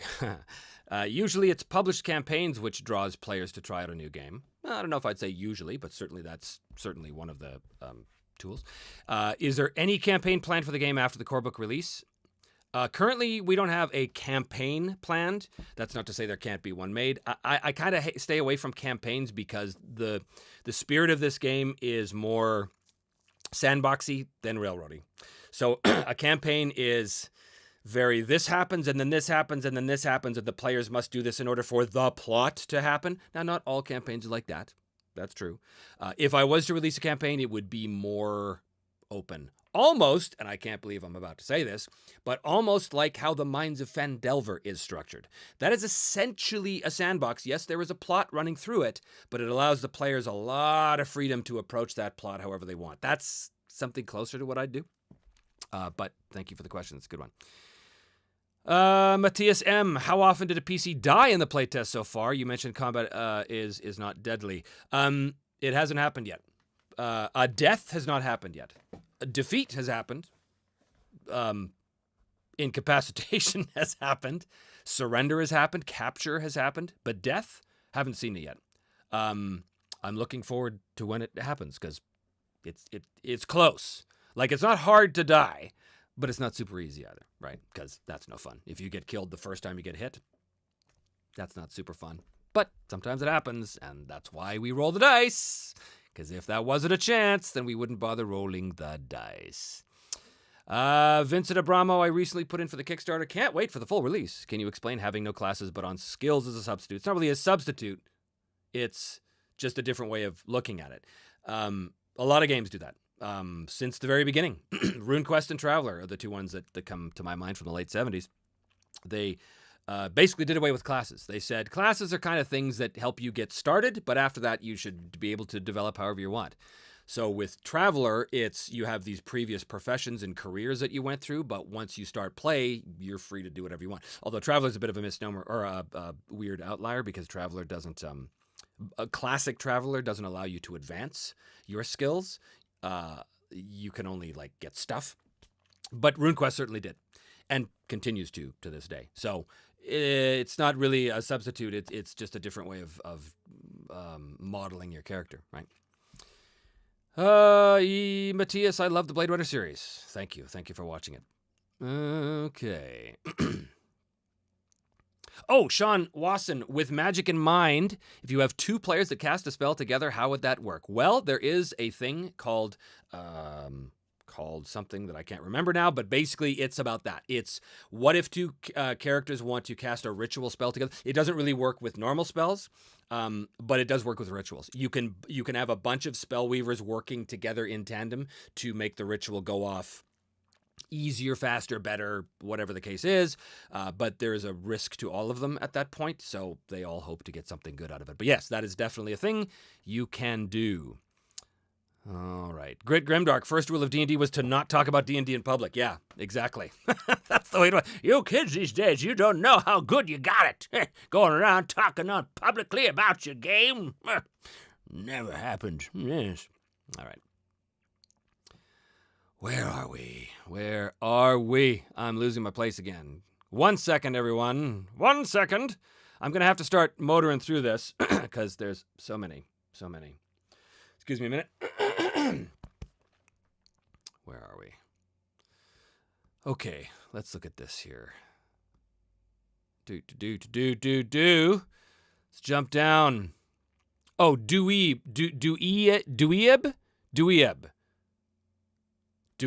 Dweeb. Okay, thank you. Yeah, and your second part of your question, will you say that The Broken Empires is best played as a sandbox game without a plot? Yeah. I mean, plot. I have a very specific idea on plot and story. For me, story is emergent. Story comes out of the characters' interactions with the world and with the NPCs who all have agendas. And once the characters have agendas too, then the pursuit of those agendas creates the story. But I do not superimpose a pre-existing narrative on the characters because that takes away their agency. I don't want to know what they're going to do. I don't even want to know how they're going to approach it. I just want them to feel the freedom to be able to pursue their goals however they see fit and within the bounds of what their characters can be expected to do realistically in the world. But that's what I mean when I talk about sandbox. It's an open world, but it's really contingent upon the players to figure it out for themselves what they want to do. Now, that doesn't mean as a GM you can't help them, right? Like if the players are having, let's say you've got a bunch of players that are starting in the Broken Empires and they don't know what a good shared goal is, there's nothing stopping you as a GM from saying, okay, so you've been approached by this old man in the corner of the tavern and he's hired you to go explore this cave and he's going to tell you that you're going to gain this stuff if you go do it. That becomes a shared goal just to get them out the gate, right? There's nothing stopping you from doing that. But in terms of a plot or this is the story that's going to happen, frankly, I get bored by that. And as a player, excuse me, as a player, I see that coming a mile away. I've been doing this for over 40 years. There's nothing new under the sun for me. I shouldn't say never. I haven't been surprised by a so-called plot development as a player in a very long time. I am always surprised by the developments of the story that is based on the outcome of the dice and the results of the choices that the characters make. I'm always pleasantly surprised by that. But I don't believe in pre-imposing a story on things. Okay, Arg Scott, I love your sense of humor. You're one of my favorite people. Thank you very much. I'm rather fond of my sense of humor, too. William, what if your previous profession is a hobo, homeless person, born as a street urchin, a pickpocket perhaps, and general vagabond? Yes, that is something that would be covered under life events.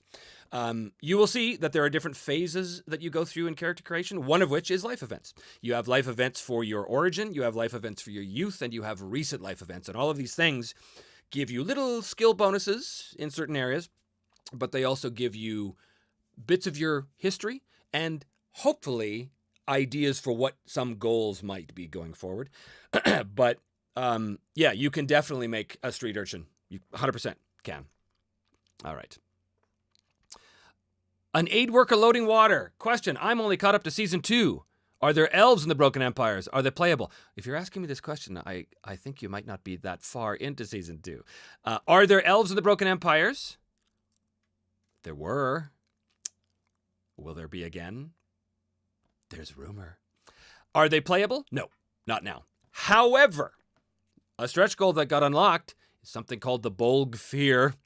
And the Bolgfir are the cousins of the elves who were left behind once the Duan and Seath, which is what the elves call themselves.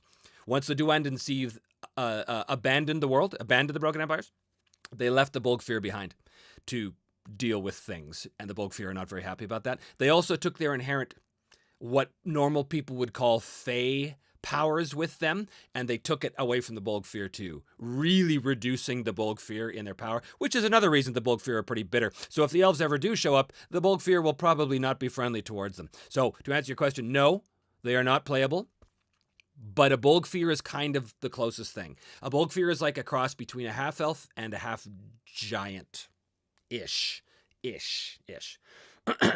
I know a lot of people love their elves.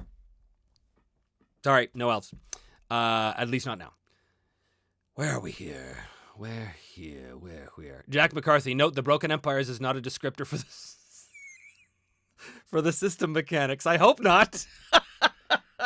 But I'm sure that'll be one of the first criticisms of the first person who comes along who hates the game. They'll say, broken empires, might as well call it broken system. And they'll think they're very clever. But we already thought of it, so do better. All right. The broken engine. Yeah, exactly. Where are we here? Where are we here? Ow. Astrolama! I don't recognize you, but perhaps you're a new channel member. Welcome. Since Magic relies on combining two skills, it seems like mastering specific combinations will be easier with experience rolls. Have you thought about ways to soften that advantage?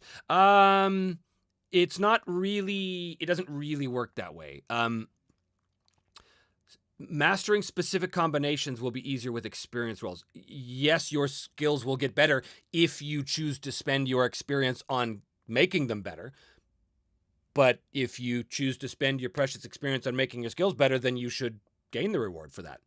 So it's not really an unbalancing thing. If you choose to spend all of your XP on getting a skill up, that's going to cost you a lot.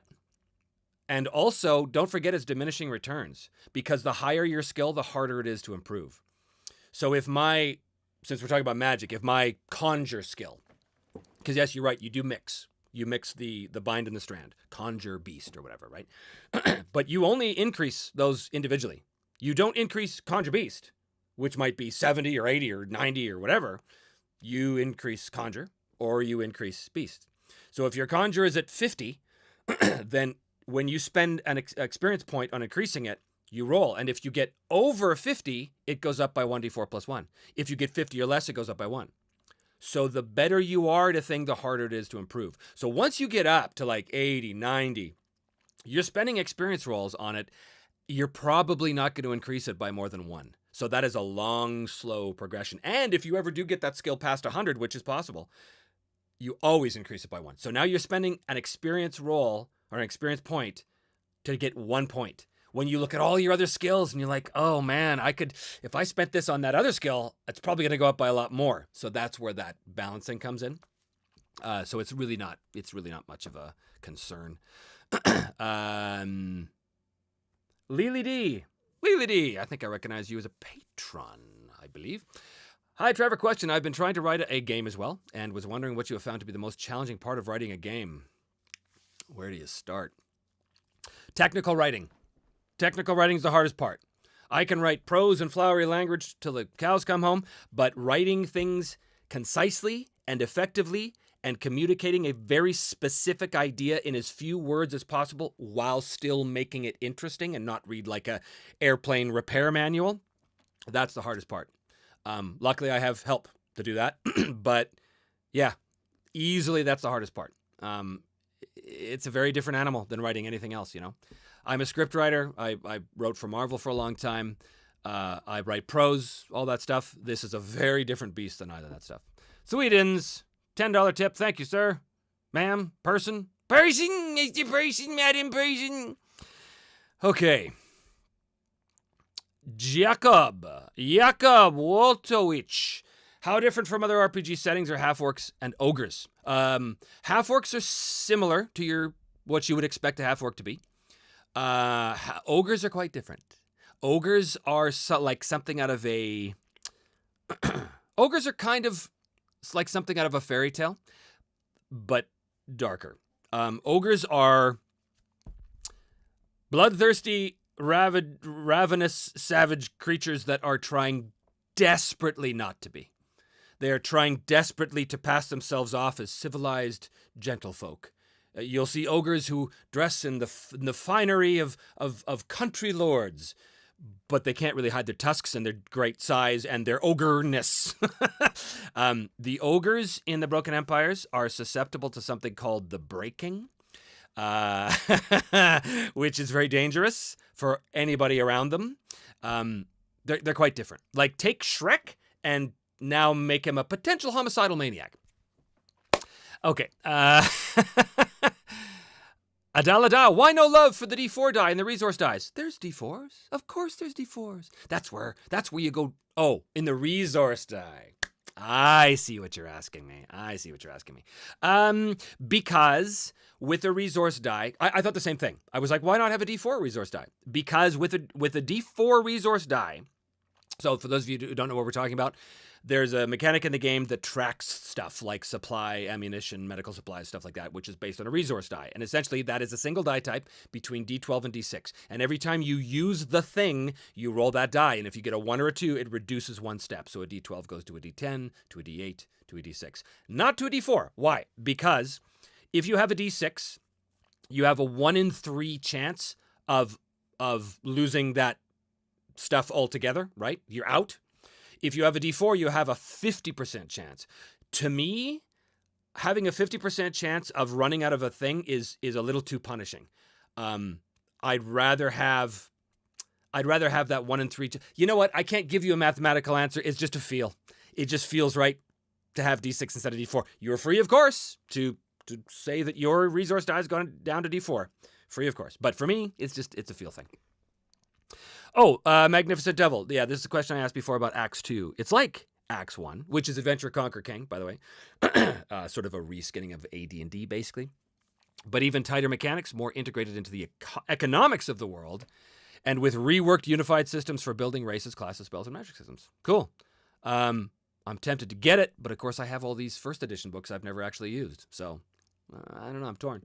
The economic system of Acts they're kind of famous for. It's really cool the way they sort of accommodate fantasy into a medieval economic system. It's neat. All right. Grit Grimdark, thank you for the $5. Yo, Trevor, what's the gnarliest weave reaction? Gnarliest weave reaction, dude. Huh? You've seen and play testing the Broken Empires. Can't wait to see the fun chaos my players cause with the weave. The one that's the most fun is called Unbound. Unbound basically takes the stuff of the spell and causes it to erupt in a wave all around you in whatever way the GM sees fit. And based on the severity of the reaction. So that the Unbound reaction is like, it's like the wild card reaction where anything could happen, but it's always going to be based on the bind and the strand, right? So if you're conjuring beast, let's say, then the Unbound reaction is going to have something to do with creating and beasts, right? So maybe 1,000 rats erupt out of the sewers and begin to devour the street urchins. Why not? That's grim. There's another one called Echo. Echo is where your spell works exactly as intended, but it also affects unintended targets in a way that is not to your advantage. So there's fun stuff there. There's also there's crazy stuff too. There's mutation. There is change, right? It is possible for spellweavers to gain the mark of the weave. There's all kinds of stuff. All right. Cat Ninja, the method of gaining XP, 1 point for pursuing a goal, 1 point for achieving the goal, is very elegant. What were the inspirations for the XP system? What were the inspirations for the experience gain system? Little Forbidden Lands, Little Iron Sworn. Forbidden Lands, probably more so Forbidden Lands. Forbidden Lands doesn't break things down into how many gold pieces did you gain? How many monsters did you kill? What was their hit dice? What was their level versus yours? It doesn't do any of that. It basically says, did you explore a new hex? Did you find a treasure? Did you fight something? Did your dark secret happen? Cause you problems? Stuff like that. And I went, I really like that because that's really, it keeps XP gain limited, which I like, but still encourages the players to do stuff, right? So because this game is all about pursuing goals, all you have to do is pursue a goal, and specifically what that means is put yourself into some jeopardy rolling a dice against a skill to overcome an obstacle. That's how you pursue a goal. You can't just say, I look for this thing. No, you actually have to try and overcome an obstacle using a skill roll. That's specifically what that means. But thank you for that. Okay, where are we? Nigel, is the voice actor strike ongoing? And if so, does that allow you to spend more time to devote to the Broken Empires than you would have? That's a neat question. The video game strike is still going, I believe. I would notice the strike more if it was about cartoons, because that's the majority of my work. But I think it is still ongoing, and it has affected me a little bit, and it has given me more time to work on this, so it couldn't have come at a better time. if you have to have a strike, I guess. All right. Okay. Lots of people saying, hey. So, hey, Matthias, is the Vale accent supposed to be Germanic? Vale? No, she's a Brit. Vale's a Brit. Not sure where you're getting Germanic from that. That's odd. Where are we here? Oh, Grim Dan C. Are there other planes or dimensions in the Broken Empires, or is it considered a sealed-off physical realm? That would be a question to ask a spellweaver, someone who is specializing in the spheres strand, which is the planes. So the answer is there are worlds beyond our own that are hidden from us by a veil. That's a common theme in this. There's something called the Iron Veil in the north, which literally separates the Iron Lands from the rest of the Broken Empires. There's also a place called the Shroud in the east, which is essentially an entire gargantuan landmass that was swallowed up by an early experiment to create the Iron Veil and has only now reappeared. So it's utterly new, and people are like, wow, this place has essentially been gone for 300 years, and now it's back. What's in there? So did it go into a new dimension?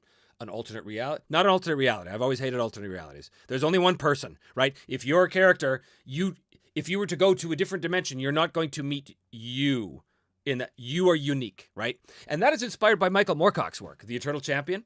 In Michael Moorcock, there are many realities, many universes. However, there's only one person in each. Like, you are unique. The Eternal Champion is someone who is represented in each reality, who are they're the same person in essence, but they are different people. Like Corum versus Elric. They are the Eternal Champion, right? But they're different people. Corum is a very different person than Elric is. And their essence is the same. They are the same person in essence, but they're still unique individuals. See what I mean? So that's kind of like how it works in the Broken Empires.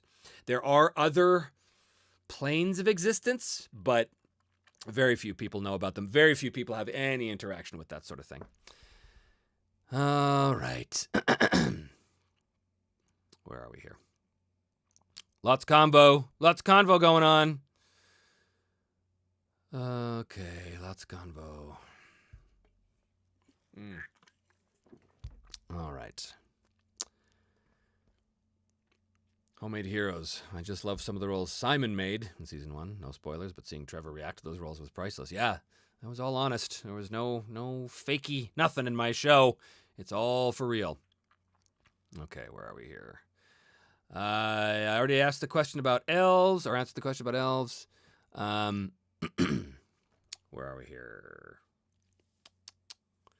Samurai Knight says, would love to see a Sage's Library on Axe. Me too, but I haven't played Axe. So, again, my policy is I don't do a Sage's Library on something unless I can say that I actually played it or ran it most of the time. That's not actually true. Like, I didn't technically run the Powers and Perils, although I did play it. Yeah, I'm trying to think if I've done a Sage's Library on a game that I didn't actually run or play. I can't remember. Anyway, I normally don't. Because I want my reviews to be my reviews, my experience with the game, rather than, here's what the book, there's 300 pages. And honestly, there's people that do that way better, like Dave Thalmafor. If you don't know who Dave is, go check his channel out. He does incredibly thorough reviews of RPGs of all stripes.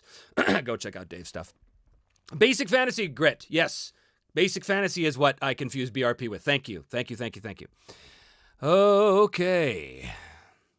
William, I mentioned White Wolf Mage as you were very open about Jara's magic influence, and to me the magic mechanic seems very mage-like. I didn't mean you stole it. It was very much like it. Okay, well, thank you for the clarification. Yeah, it is.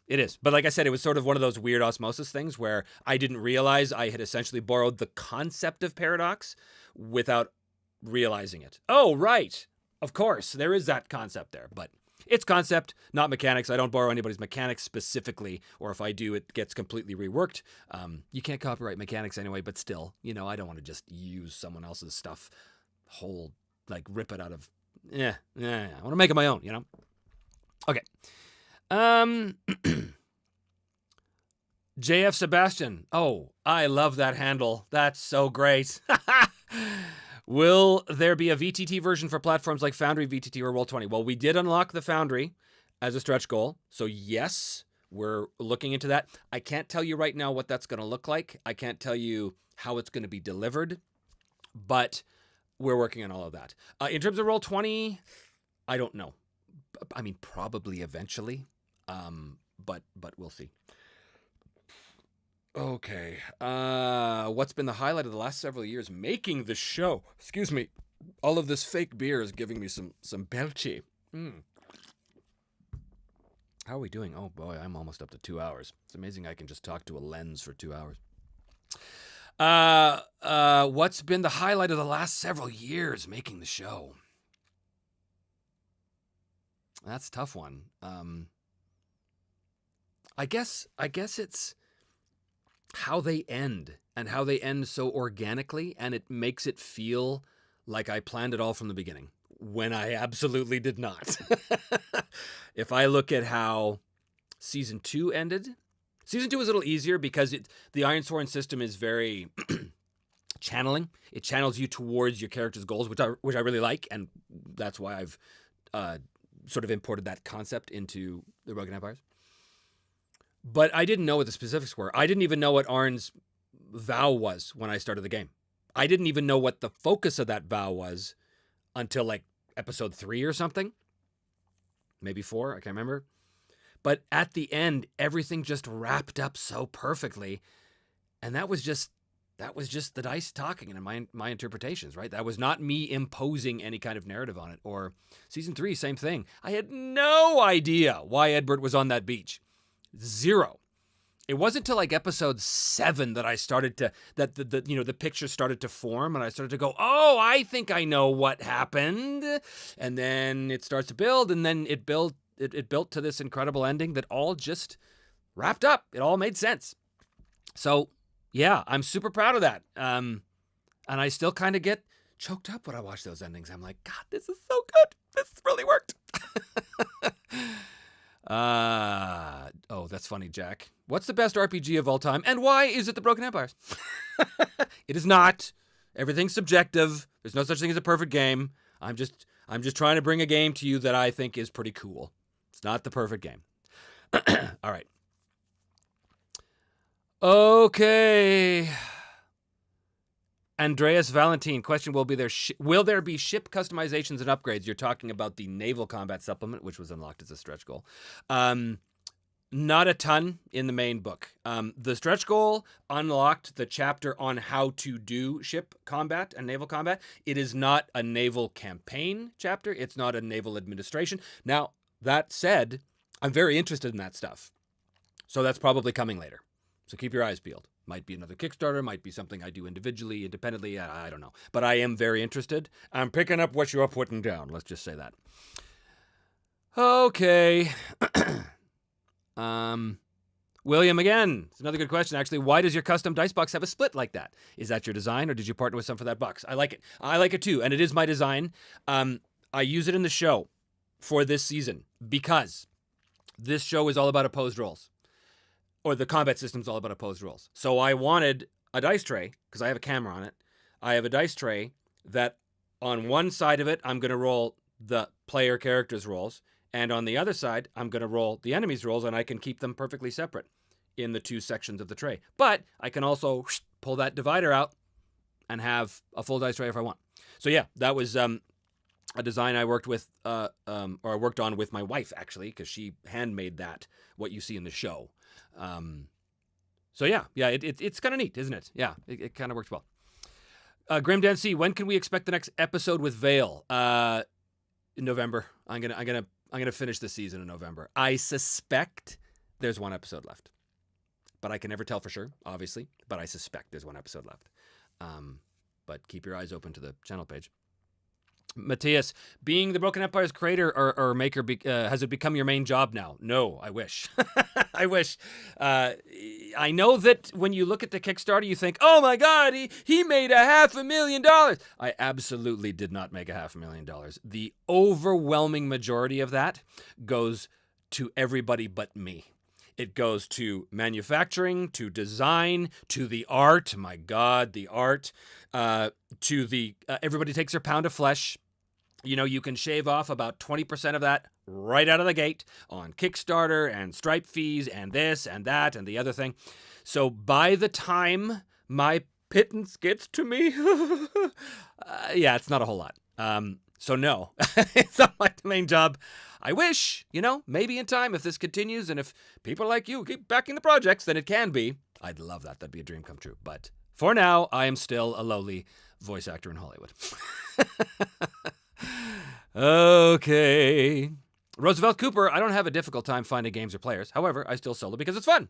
Not to mention I could play anytime, any place, even at 1 a.m. in the morning after work. Yeah, exactly. That's great. I totally understand that.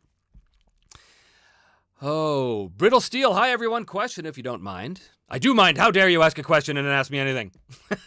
How do you handle two-weapon fighting or dual wield if there's such a thing in the system? There is.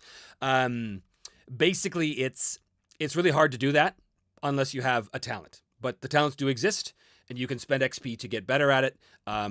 The advantage of it is that, well, there's certain system advantages. Again, I don't want to go too much into the details, but you can do it. A second weapon, like a small light weapon, like a paring dagger or something, it's really good in certain situations. Like if you're in the Serpent Isles on the deck of a ship and you're doing a very swashbuckling thing where nobody's really wearing armor, yeah, that's really good. But if you have the option to use a shield in this world or in the Broken Empires, use a shield. There's a reason why shields are so great. So it looks cool, and there's some certain things you can do, for sure. There are certain advantages. But if it was me, I'd much rather have a broadsword or even a spear and a good trusty shield than a fancy rapier and my paring dagger. Look at me. I don't know why I'm outrageously French, but yeah. Yes is the answer. You can do it. Not my style, but it doesn't have to be my style. I'm putting it there for people like you who want to use it. All right, where are we? All right. Slit518. I have seen a rise in solo TTRPG since the pandemic. It's an interesting phenomenon. It sure is. When my channel came out in 2019, as I said before, I had no idea that solo was a thing. I was doing it just because I thought it'd be funny. And then the pandemic happened. So the timing couldn't have been better. I really profited from the worldwide pandemic. But the timing for the channel was really great because suddenly everyone was like, I want to play, but I can't go see my friends or whatever. And there's me going, hello, will I do this solo thing? Maybe you want to do this? And there we were. So, yeah, it is an interesting phenomenon. I was talking with Kelsey about that. She said, she checks on Drive-Thru RPG every now and then about what are like the platinum or the adamantine sellers or whatever. And there's always at least one solo RPG in there. So it's a thing, man. It's a real thing. It's not my thing. I just do it for the channel. But it's a thing. Louise Risson, which I'm saying that wrong, but hello, Louise. When you record the episodes, you treat it as if you're talking to one person. To whom you're telling the story, for a group around a table or an audience, like at a stage or TV. Oh, I see. When you record the episodes, do you treat it like you're talking to one person whom you're telling the story to, or for a group around a table or an audience, like a stage or TV show? That's a really interesting question. I'm talking to one person, I think. In my mind, I'm talking to you, whoever you are, the viewer. I'm talking to you. I'm playing this game for you. I'm aware that you is several thousand people at any one time. But yeah, I'm still talking to you. But I didn't actually think about that till just now. So that's an interesting question. Thank you for asking. William, again, you have in fact made a real RPG system and game. You are a true innovator, unlike many who work in the game industry, as most real innovation comes from the gaming community itself. Well, thank you for the compliment. I'm in no position to make any judgments on anybody else for any reason in the gaming community, but I am very, very, very pleased to be among their illustrious number now. It's a big honor, actually. It's a big honor. And hanging out, like especially again at Gen Con this past year, hanging out with Ben Milton and Kelsey Dion and Justin Alexander and all of these people, I'm like, you guys are all basically the giants of the Indian industry right now. And the fact that I'm at your table at the Ennies with you, celebrating your success, that was so cool. That was so cool. It was just really, really neat. Okay. Adalada, will you advise on a tool to make travel maps like the ones you use and show? Yes.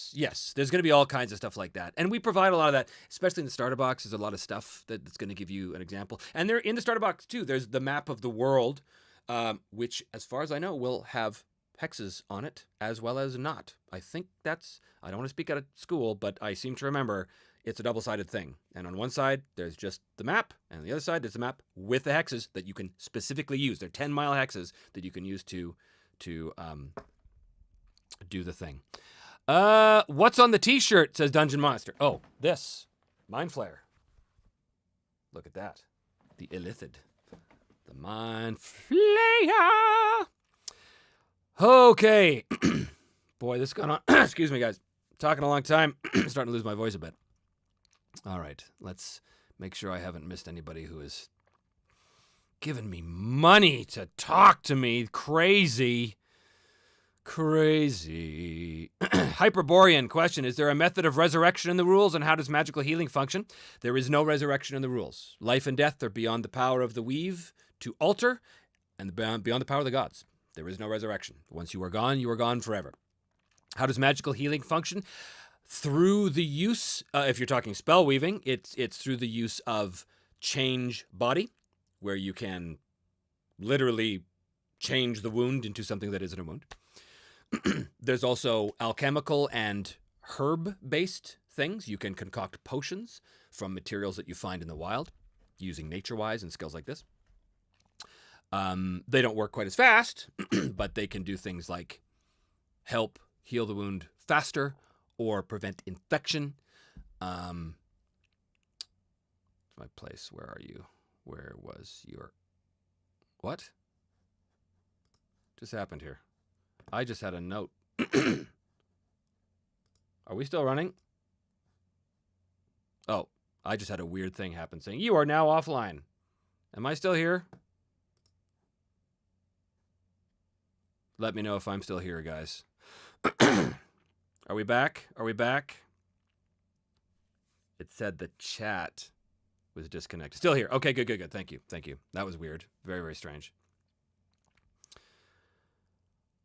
Okay, where was I?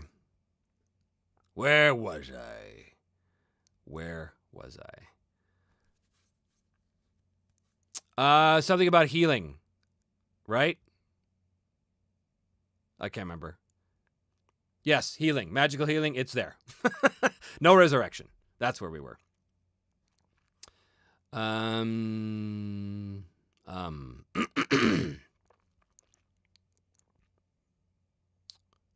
Do you have psionics or mental magic? No, psionics for me is always like a sci-fi thing. There's ways to, psionics versus magic in terms of like effects on the mind and stuff. 6 of one, half dozen of the other, but there's nobody in the world that calls it psionics. Have you always been good at voices and accents? Yeah, since I was 5 years old. Any tips on how to develop skills in that area? No. You just got to be born with it. That's all. You just got to have the voices in your head. It is a blue moon, Luis. It is a fake blue moon, as I no longer drink alcohol, which is weird. I was at the bottom of a bottle for 35 years, and then one day after Gen Con 2023, I just stopped. I said, you know what? That's enough, and I haven't touched it since. But I do like the taste, so I had this non-alcoholic stuff, and it's only half calories, so that's great. All right. All right. An aid worker loading water, lost mines of Fandelver. New DM, level 1, party of 3 buddies gets killed by the goblins at the start. Yeah, I've heard that happens a lot. Because level 1 characters in D&D, they're just like, you go, and they die, right? All right. Oh, there, I'm back where I was. Yeah. So, healing. Yeah, magical healing. There is magical healing. There's also, you can make concoctions like alchemical concoctions or herb concoctions to help with that. Godbound as well can ask their god to heal you as long as the person being healed has as long as the god has some reason to heal the person. Like it would be very difficult to ask your god to help heal someone who is not a worshiper of that god. The god might ask for something in return, like convert that guy. But all right. Keldon, do you lament imposing electric dreams on your Blade Runner players? Ha ha ha. That's different. That's different. The Blade Runner campaign, the adventure, it's not a sandbox. I mean, parts of it are actually sandboxy, which is cool. That's what I like about it. But yeah, there's definitely a story there. So I didn't impose it on them. I mean, yeah, they all know. If you're playing a one-shot, or if you're playing like a campaign like that or a pre-written adventure, I have no problem with that. As long as everybody knows what they're in for, right? Like as long as everybody's on the same page, that everybody's there to play the same damn game, right? We all know. Like when those guys sat down to play Blade Runner with me, they all know this is a pre-written adventure. So there's certain things that they're going to have to do in order to achieve certain things. Yes, they're playing their own characters. Yes, I'm going to try and build in moments to tie those specific character things into the main storyline. Of course I will, because that's what I do as a GM, right? But they all knew. They all knew our job is to do this thing. Our goal, if you will, our shared goal is to solve this murder. And so that's what they focused on. So, yes. All right. Bolgfear do have pointy ears, aid worker. They do. They do. Okay. Where are we here? Where are we? Where are we? Is Broken Empires human only? Nope, it's not. You can play humans, you can play dwarves, you can play half-orcs, you can play Bolgfear, you can play the Replaced, which the Replaced are just humans, but they were slaves to the Dark Fae who have recently escaped. But they have some connection to... Excuse me, some connection. I just realized that reminds me of a note I wanted to make about that. Give me 1 second. I have to get this down. It was a note about the Replaced I had thought of this morning, and I totally forgot until just now. 1 moment, please. Here, watch this while I get this note down. Beyond the veil of mist, where sunlight is a fading memory, lies the land of Barovia. Your journey begins here. Darkness surrounds you. Your steps are swallowed by the forest. The wolves howl, a warning. At the heart of this cursed land stands the Dark Lord Strahd. His shadow stretches across Barovia, cold and unforgiving. These are no ordinary lands. Every stone, every whisper, every drop of blood tells a story. What will yours be? James's RPG art brings Barovia to life, each scene a window into the torment and beauty awaiting your players. Will you survive the curse of Strahd, or will Barovia claim you? Visit James's RPG art on Patreon. Make Ravenloft more than just a story. Make it an experience. Okay, we're back. Got my note down. It's good. All good. Couple more questions here. I wanted to talk to you about something. About the starter sets? Oh yeah, the adventure. The Witches of Grimdale. I said at the beginning of this I was going to have an announcement, so now's as good a time as any. For a long time I've known this, but I've waited to talk about it until just now. So The Witches of Grimdale is an adventure that takes place in the mountains that separate the Westlands from Angavar. Now, for those of you who don't know where that is, it's, well, if you don't know where it is, then it won't matter. But for those of you who have watched the show, especially season 1, you will know that Simon of Argoston crossed those mountains a couple times in his journey. And at one point, he crossed those mountains with Arn and Edbert as they were going to Argoston to try and... They were tracking his father, which turned out to be, spoiler alert, I'm not even going to say that, just in case those of you haven't seen it. But they were tracking his father back to Argoston. Now, during that time, there was a period of time that passed, several days that passed, which were unaccounted for in the show, because I just skipped past them. The Witches of Grimdale takes place during those few days that were in between the events in the show. And the pre-gen characters you play in The Witches of Grimdale are Simon of Argiston, Edbert, Arn, and a fourth character, which will be revealed in the starter box. That fourth character is a female character and is a spellweaver. So, the adventure is like a giant Easter egg in that it takes place canonically towards the end of season 1 in that little period of time between those events in the episode. I can't remember what it was, like episode 17, 16, 17, something like that. So I thought that's pretty cool. Huh? For those of you who know the show, yeah, you get to play Simon and Edbert and Arn and somebody else is quite important. So that's cool. This is my big announcement. So if you're a fan of the show and you haven't bought the starter set, or the starter set isn't part of your pledge for whatever reason, consider getting it, because that adventure is going to deal with those characters. All right. Roger, question. Trevor, are you interested in being a special guest at a New York game convention in June? Sure. Yeah. You can send an email to trevor@memyselfandie.com, I believe.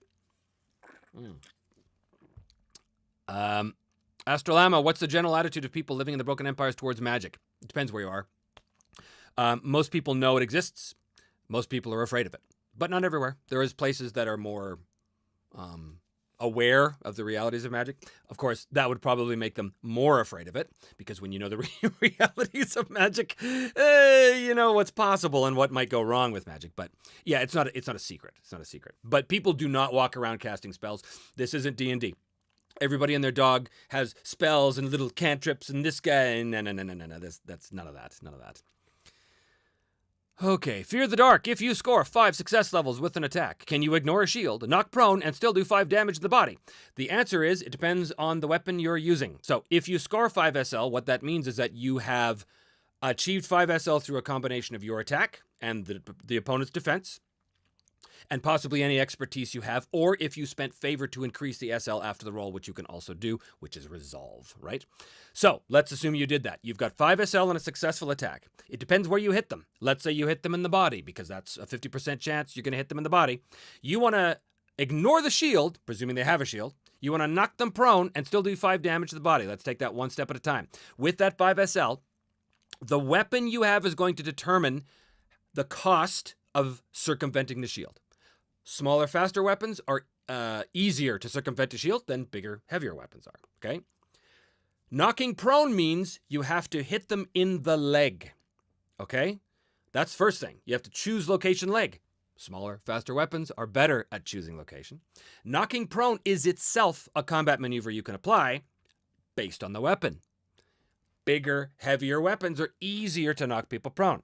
What you have just suggested here is actually 3 things, providing you haven't already hit them in the leg. Let's assume you haven't. If you haven't already hit them in the leg, you want to circumvent the shield, choose location leg, and knock prone. That's 3 things. In this game, you can do 2. You can do any 2 combat maneuvers, the cost of which you can cover with your SL. So don't think of it like spending SLs on a thing. Oh, it costs me 2 to do this and 3 to do that. That's 5. It doesn't work that way. You have 5 SLs, which means any 2 things you can do that are individually valued at 5 SL or less, you can do them. So it depends on the weapon. If you, in this exact example, hit them in the leg, then you don't have to choose location. You can circumvent shield and knock prone, okay? You're going to knock them prone automatically by doing that, unless they have some special resistance, which you as a player can also buy. But by default, the fact you've already beat them in the exchange means you get what you want. And if that's knock prone, then that's knock prone. Bigger things are harder to knock prone, yada, yada, yada, all those kind of things. Ignoring a shield is good for causing damage. So, do you still do 5 damage to the body? Yes. In fact, you do more. You're going to do that base SL of 5 plus the weapon minus any armor. And whatever's left over is the wound point value. Now, you don't have to do damage if you don't want to. You can choose not to do damage. You can choose just to do the maneuvers. There's many reasons why you might want to do that. If you're trying to capture somebody, right? That's possible too. So yeah, that's how that would work. Alex, I feel at this point I have to ask, is there a One Ring Sages library coming soon? I've been saying soon for about 2 years now. And I'll continue to say yes, soon. Not sure exactly when, but it will be on first edition, not the second edition that Free League did, just because I've yet to play second edition. But I know first edition very, very well. That was Cubicle 7's. Okay, let's see where we're at. Roger, will the signed books actually be signed, or will they be signed stickers? Ew. Yes, they will actually be signed. I will have a cramp. I have a horrible cramp from actually signing the book. Brittle Steel, thank you for the €10. How do you handle dual wield or 2-weapon fighting? Oh, I think I already answered this question. I think. Well, thanks for the €10. I hope I answered the question. In fact, I know I did, so go back in the stream if you missed it, because it is there. Okay.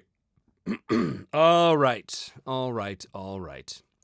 My voice is leaving me, so I'm probably going to have to call it very soon, but there's been a couple of extra little tips coming in, and I want to get to that. Saint Solitude. How do the reach mechanics work? My reach mechanics are a sop to deep simulationism without being full simulationism. So before I answer this question, I will tell you how it works in a game like Mithras. In Mithras, which I think Mithras is great, each weapon has a reach. And if you have the greater reach than someone else, you have an advantage against them until they take the opportunity to get within that reach if they have a shorter reach weapon. At which point, the advantage shifts to them. Now that makes perfect sense. However, for me, that is one step too far down the too many niggly details thing. My reach weapon rules are simpler, but they're not as simulationist, okay? So some people have but it should be this. It is what it is. It's sim light. It gives the taste of simulation while still having speed of play. So my reach rules are very simple. Some weapons have a reach value between 1 and 3. Overwhelmingly, it's going to be 1. Like a spear, that's 1. 2, a reach of 2, would be like a big 2-handed spear or a big pole arm or something like that. 3 is like a lance, which you can only use on a horse, right? What does that give you? It gives you a bonus of 10 per reach against someone who doesn't have reach. So if I have a spear and you don't have a reach weapon, I have a plus 10 against you. That's whether to strike you versus your defense or defend against you when you strike, because I have that reach. It's harder for you to get at me. Now at that point, and before I go on, let's say I had a reach weapon of 2 and you had a reach weapon of 1. Well, then the net is 1 to me. So I have plus 10, right? Now, there's a lot of people who say, oh yeah, but that bonus should only occur until someone gets under the reach and then they get the advantage. You're free to do that. I'm not going to do that. Because for me, again, sim light. With reach, it's designed to give you an advantage in the exchange. And that combat exchange, even though it is a blow and a parry,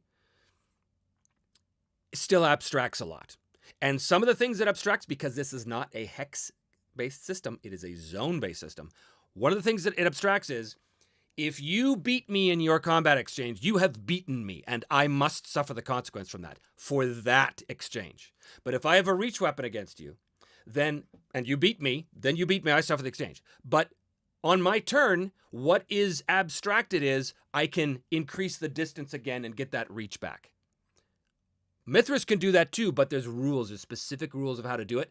I'm not interested in those rules. To me, that's just too much niggly that slows things down, and it's a part of the mechanics I'm not interested in. Subjective. Pure subjective. So that's how my reach mechanics work. If you don't like that, change it. The game won't break if you change it. If you decide, there was somebody who actually said somewhere about, then the bonus should switch to the shorter reach once the shorter reach weapon wins the exchange. Okay, if you want to do that, great. But it's up to you to make sure it works. I'm not going to support. That's a house rule, which you are free to do. But for me, not interested in that. I just want the overall advantage to be modified mechanically without throwing everything off and without creating a bunch of extra details that I need to know. Right? So that's how that works. Okay. Thomas Rani, Athletic Brewing, your new best friend. Athletic's okay. It's okay.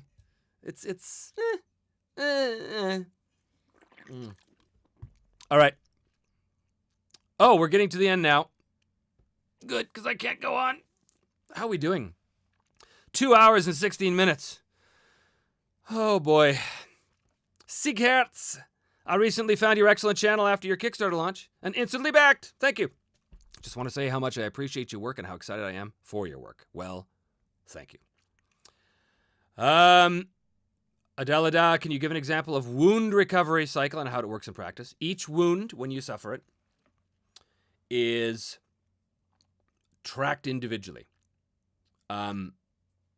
Like in Hornmaster. In Hornmaster, when you take a wound, you take a very specific wound to a specific place. Now, in this game, there is technically a table of hit locations, but it is, oh, Brittle Steel, you're causing me to stay with your damn tip, which I'll get to in a second. What was I talking about? I was talking about wounds. So, there is a hit location table on your character sheet. It's super simple. If the ones die against you is 1 to 5, it hits in the body. If it's 6, it's the right arm, 7 is the left arm, 8 is the right leg, 9 is the left leg, 10 is the head.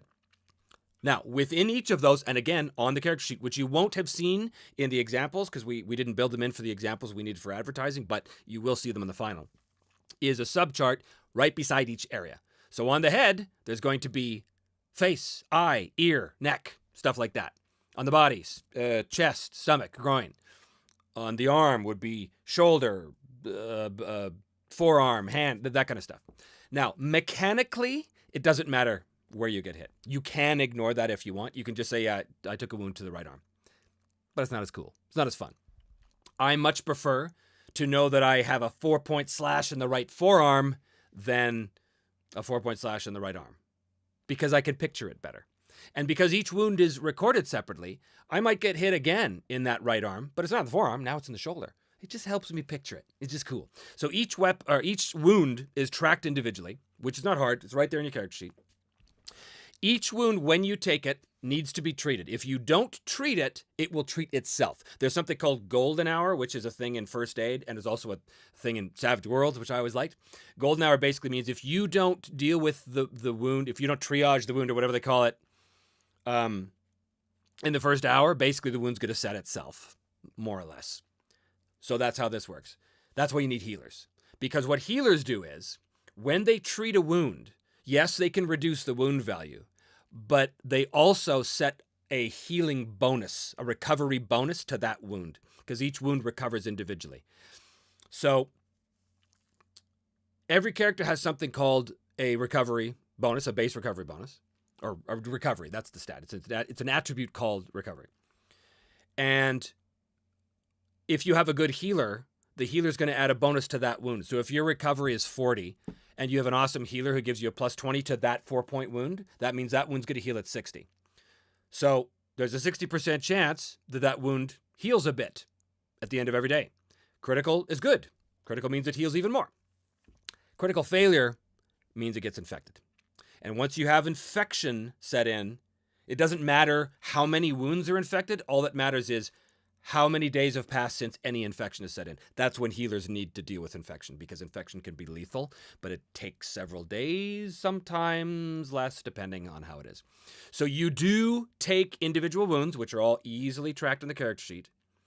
You do recover individually as well. Again, easily tracked.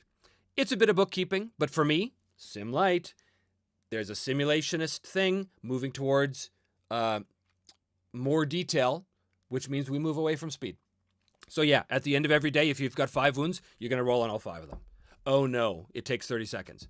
For me, that's worth it, because now I get to see each wound recovering. And every time I roll that dice, it's kind of terrifying, because if I fumble, if I roll a critical failure on any one of those, infection. Now, there's ways to mitigate this, obviously. If you're resting in a safe place, a safe space, if you're resting in a safe, clean place, or if you're being tended to by healers, all of those numbers are going to go up, right? So if you are prepared at all, the odds of an infection happening are not great, but it's possible. So that's how it works, more or less. There's other details, of course, that I'm not getting into, but Matthias says, Matthias, you always sell me on the sim light aspect. I love the level of abstraction you present, even when there are rules to address that same specific thing. Perfect balance. Can't wait to get TBE in my hands. Thank you for that. The word perfect is a funny one. Perfect is very subjective. I do try and strive for a perfect balance for me. Whether it's perfect for you or not, well, I hope it is. I hope it is. Sounds like it might be, which is great. Okay. Brittle Steel. Can you explain zones a little more? It's like a circular battlefield? Thanks for the answers. Well, thank you for the €10. No, it's not like a circular battlefield. Zones are just a way of tracking people's relative position to each other. They are also a way of allowing players to interact tactically with the environment without having to have a whole bunch of extra modifiers going on. So, the size of a zone is going to be based on the context of the scenario. So if you're in a fight in the woods, okay, each zone, it's probably going to be like 30 feet across, but it depends. It depends. They're not uniform size. They change, right? Let's say there's a river going through a forest. Well, the river might be its own zone, right? Or might be separated into other little narrow river zones. Maybe the beach of that river or the slope, the scree of that river, the bank is the word I'm looking for. The bank of the river might be its own zone. Sections of the forest might be its own zone. Depends. But each zone may or may not have descriptors or conditions. Descriptors are things that describe the zone that are of potential tactical interest. So if you have the river zone and the descriptors are slippery rocks, okay, what that means is that is a descriptor that can be used to modify a skill if you can justify it narratively. And it's a specific bonus, which you can only do like once, right? Because I don't want to get into a situation like the game Fate where you're paying a meta currency to tag a... No, I don't want that. This is a little nod to that stuff, but ultimately it's more of a simulationist game. So that's what that is. So it gives you an opportunity to interact with your environment tactically, which is what I wanted. Now, those are zone descriptors. You can also do something called a zone descriptor attack, which is kind of cool. That's an attack you do to not cause damage, but to interact with the environment in order to impose a combat maneuver specifically on that opponent. So like to trip them, disarm them, unbalance them, whatever. And you use the zone against them to do that. Then there's something, so that's zone descriptors. Then there's zone conditions. Zone conditions are pretty simple. Rough means that it's harder to move in, essentially. Obscured means that it's harder to shoot into because it's obscured. It basically gives cover for the target. Cramped means it's harder for people with big weapons to use. And hazardous means that there's some specific particular danger within that zone that has to be dealt with and resisted by anybody in that zone, whether they start in that zone or they enter that zone at any point. So zones are just a different way of representing the tactical battlefield without having to count squares. Some people love them, some people hate them, some people are indifferent. I find them very useful for all of the reasons that I just outlined. That's how it works. That's what they are. Okay. Physics says, can you explain the process of creating sourdough bread, specifically the bulk fermentation process? No. Go away. Go away, all of you. The Pitbull. Slit 518 says you could make a custom die that have pictures of the areas hit. So when rolled, it has the picture instead of the mental math. I could. You don't need it. There's no math involved. You literally look at the number on your ones die, and that corresponds to one of 6 possible hit locations. It's not difficult. Now that's it. There are hit location dice. I've even used hit location dice in Dominion, which was season 3, because they're cool. And there was no other rules for hit locations in that game, so I just liked it for flavor. But you can certainly do that too if you want. Okay.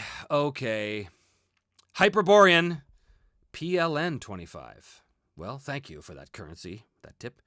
The destruction of beloved franchises by corporations has a silver lining. Cool projects from independent creators like you. Definitely check out Axe. Well, thank you very much for that. Okay, I'm done. I'm done for today. There will be another Ask Me Anything on the last day, which, as it turns out, is actually going to be October 30th, because apparently our Kickstarter ends on at 8 a.m. on October 31st, and I'm not doing a live stream at 8 a.m. But I will do the one the day before. So, if I give you more tips, is that a good bribe for keeping you here? Normally it would, but no amount of money could keep me talking. I will do another one of these, as I said, on October 30th. At some point, I will announce it. For the backers, thank you, thank you, thank you. Considering upgrading your pledge if you want to get more cool stuff. For those of you who haven't backed yet, check it out. It's a pretty exciting game. Pretty cool, pretty fun. And I'm excited.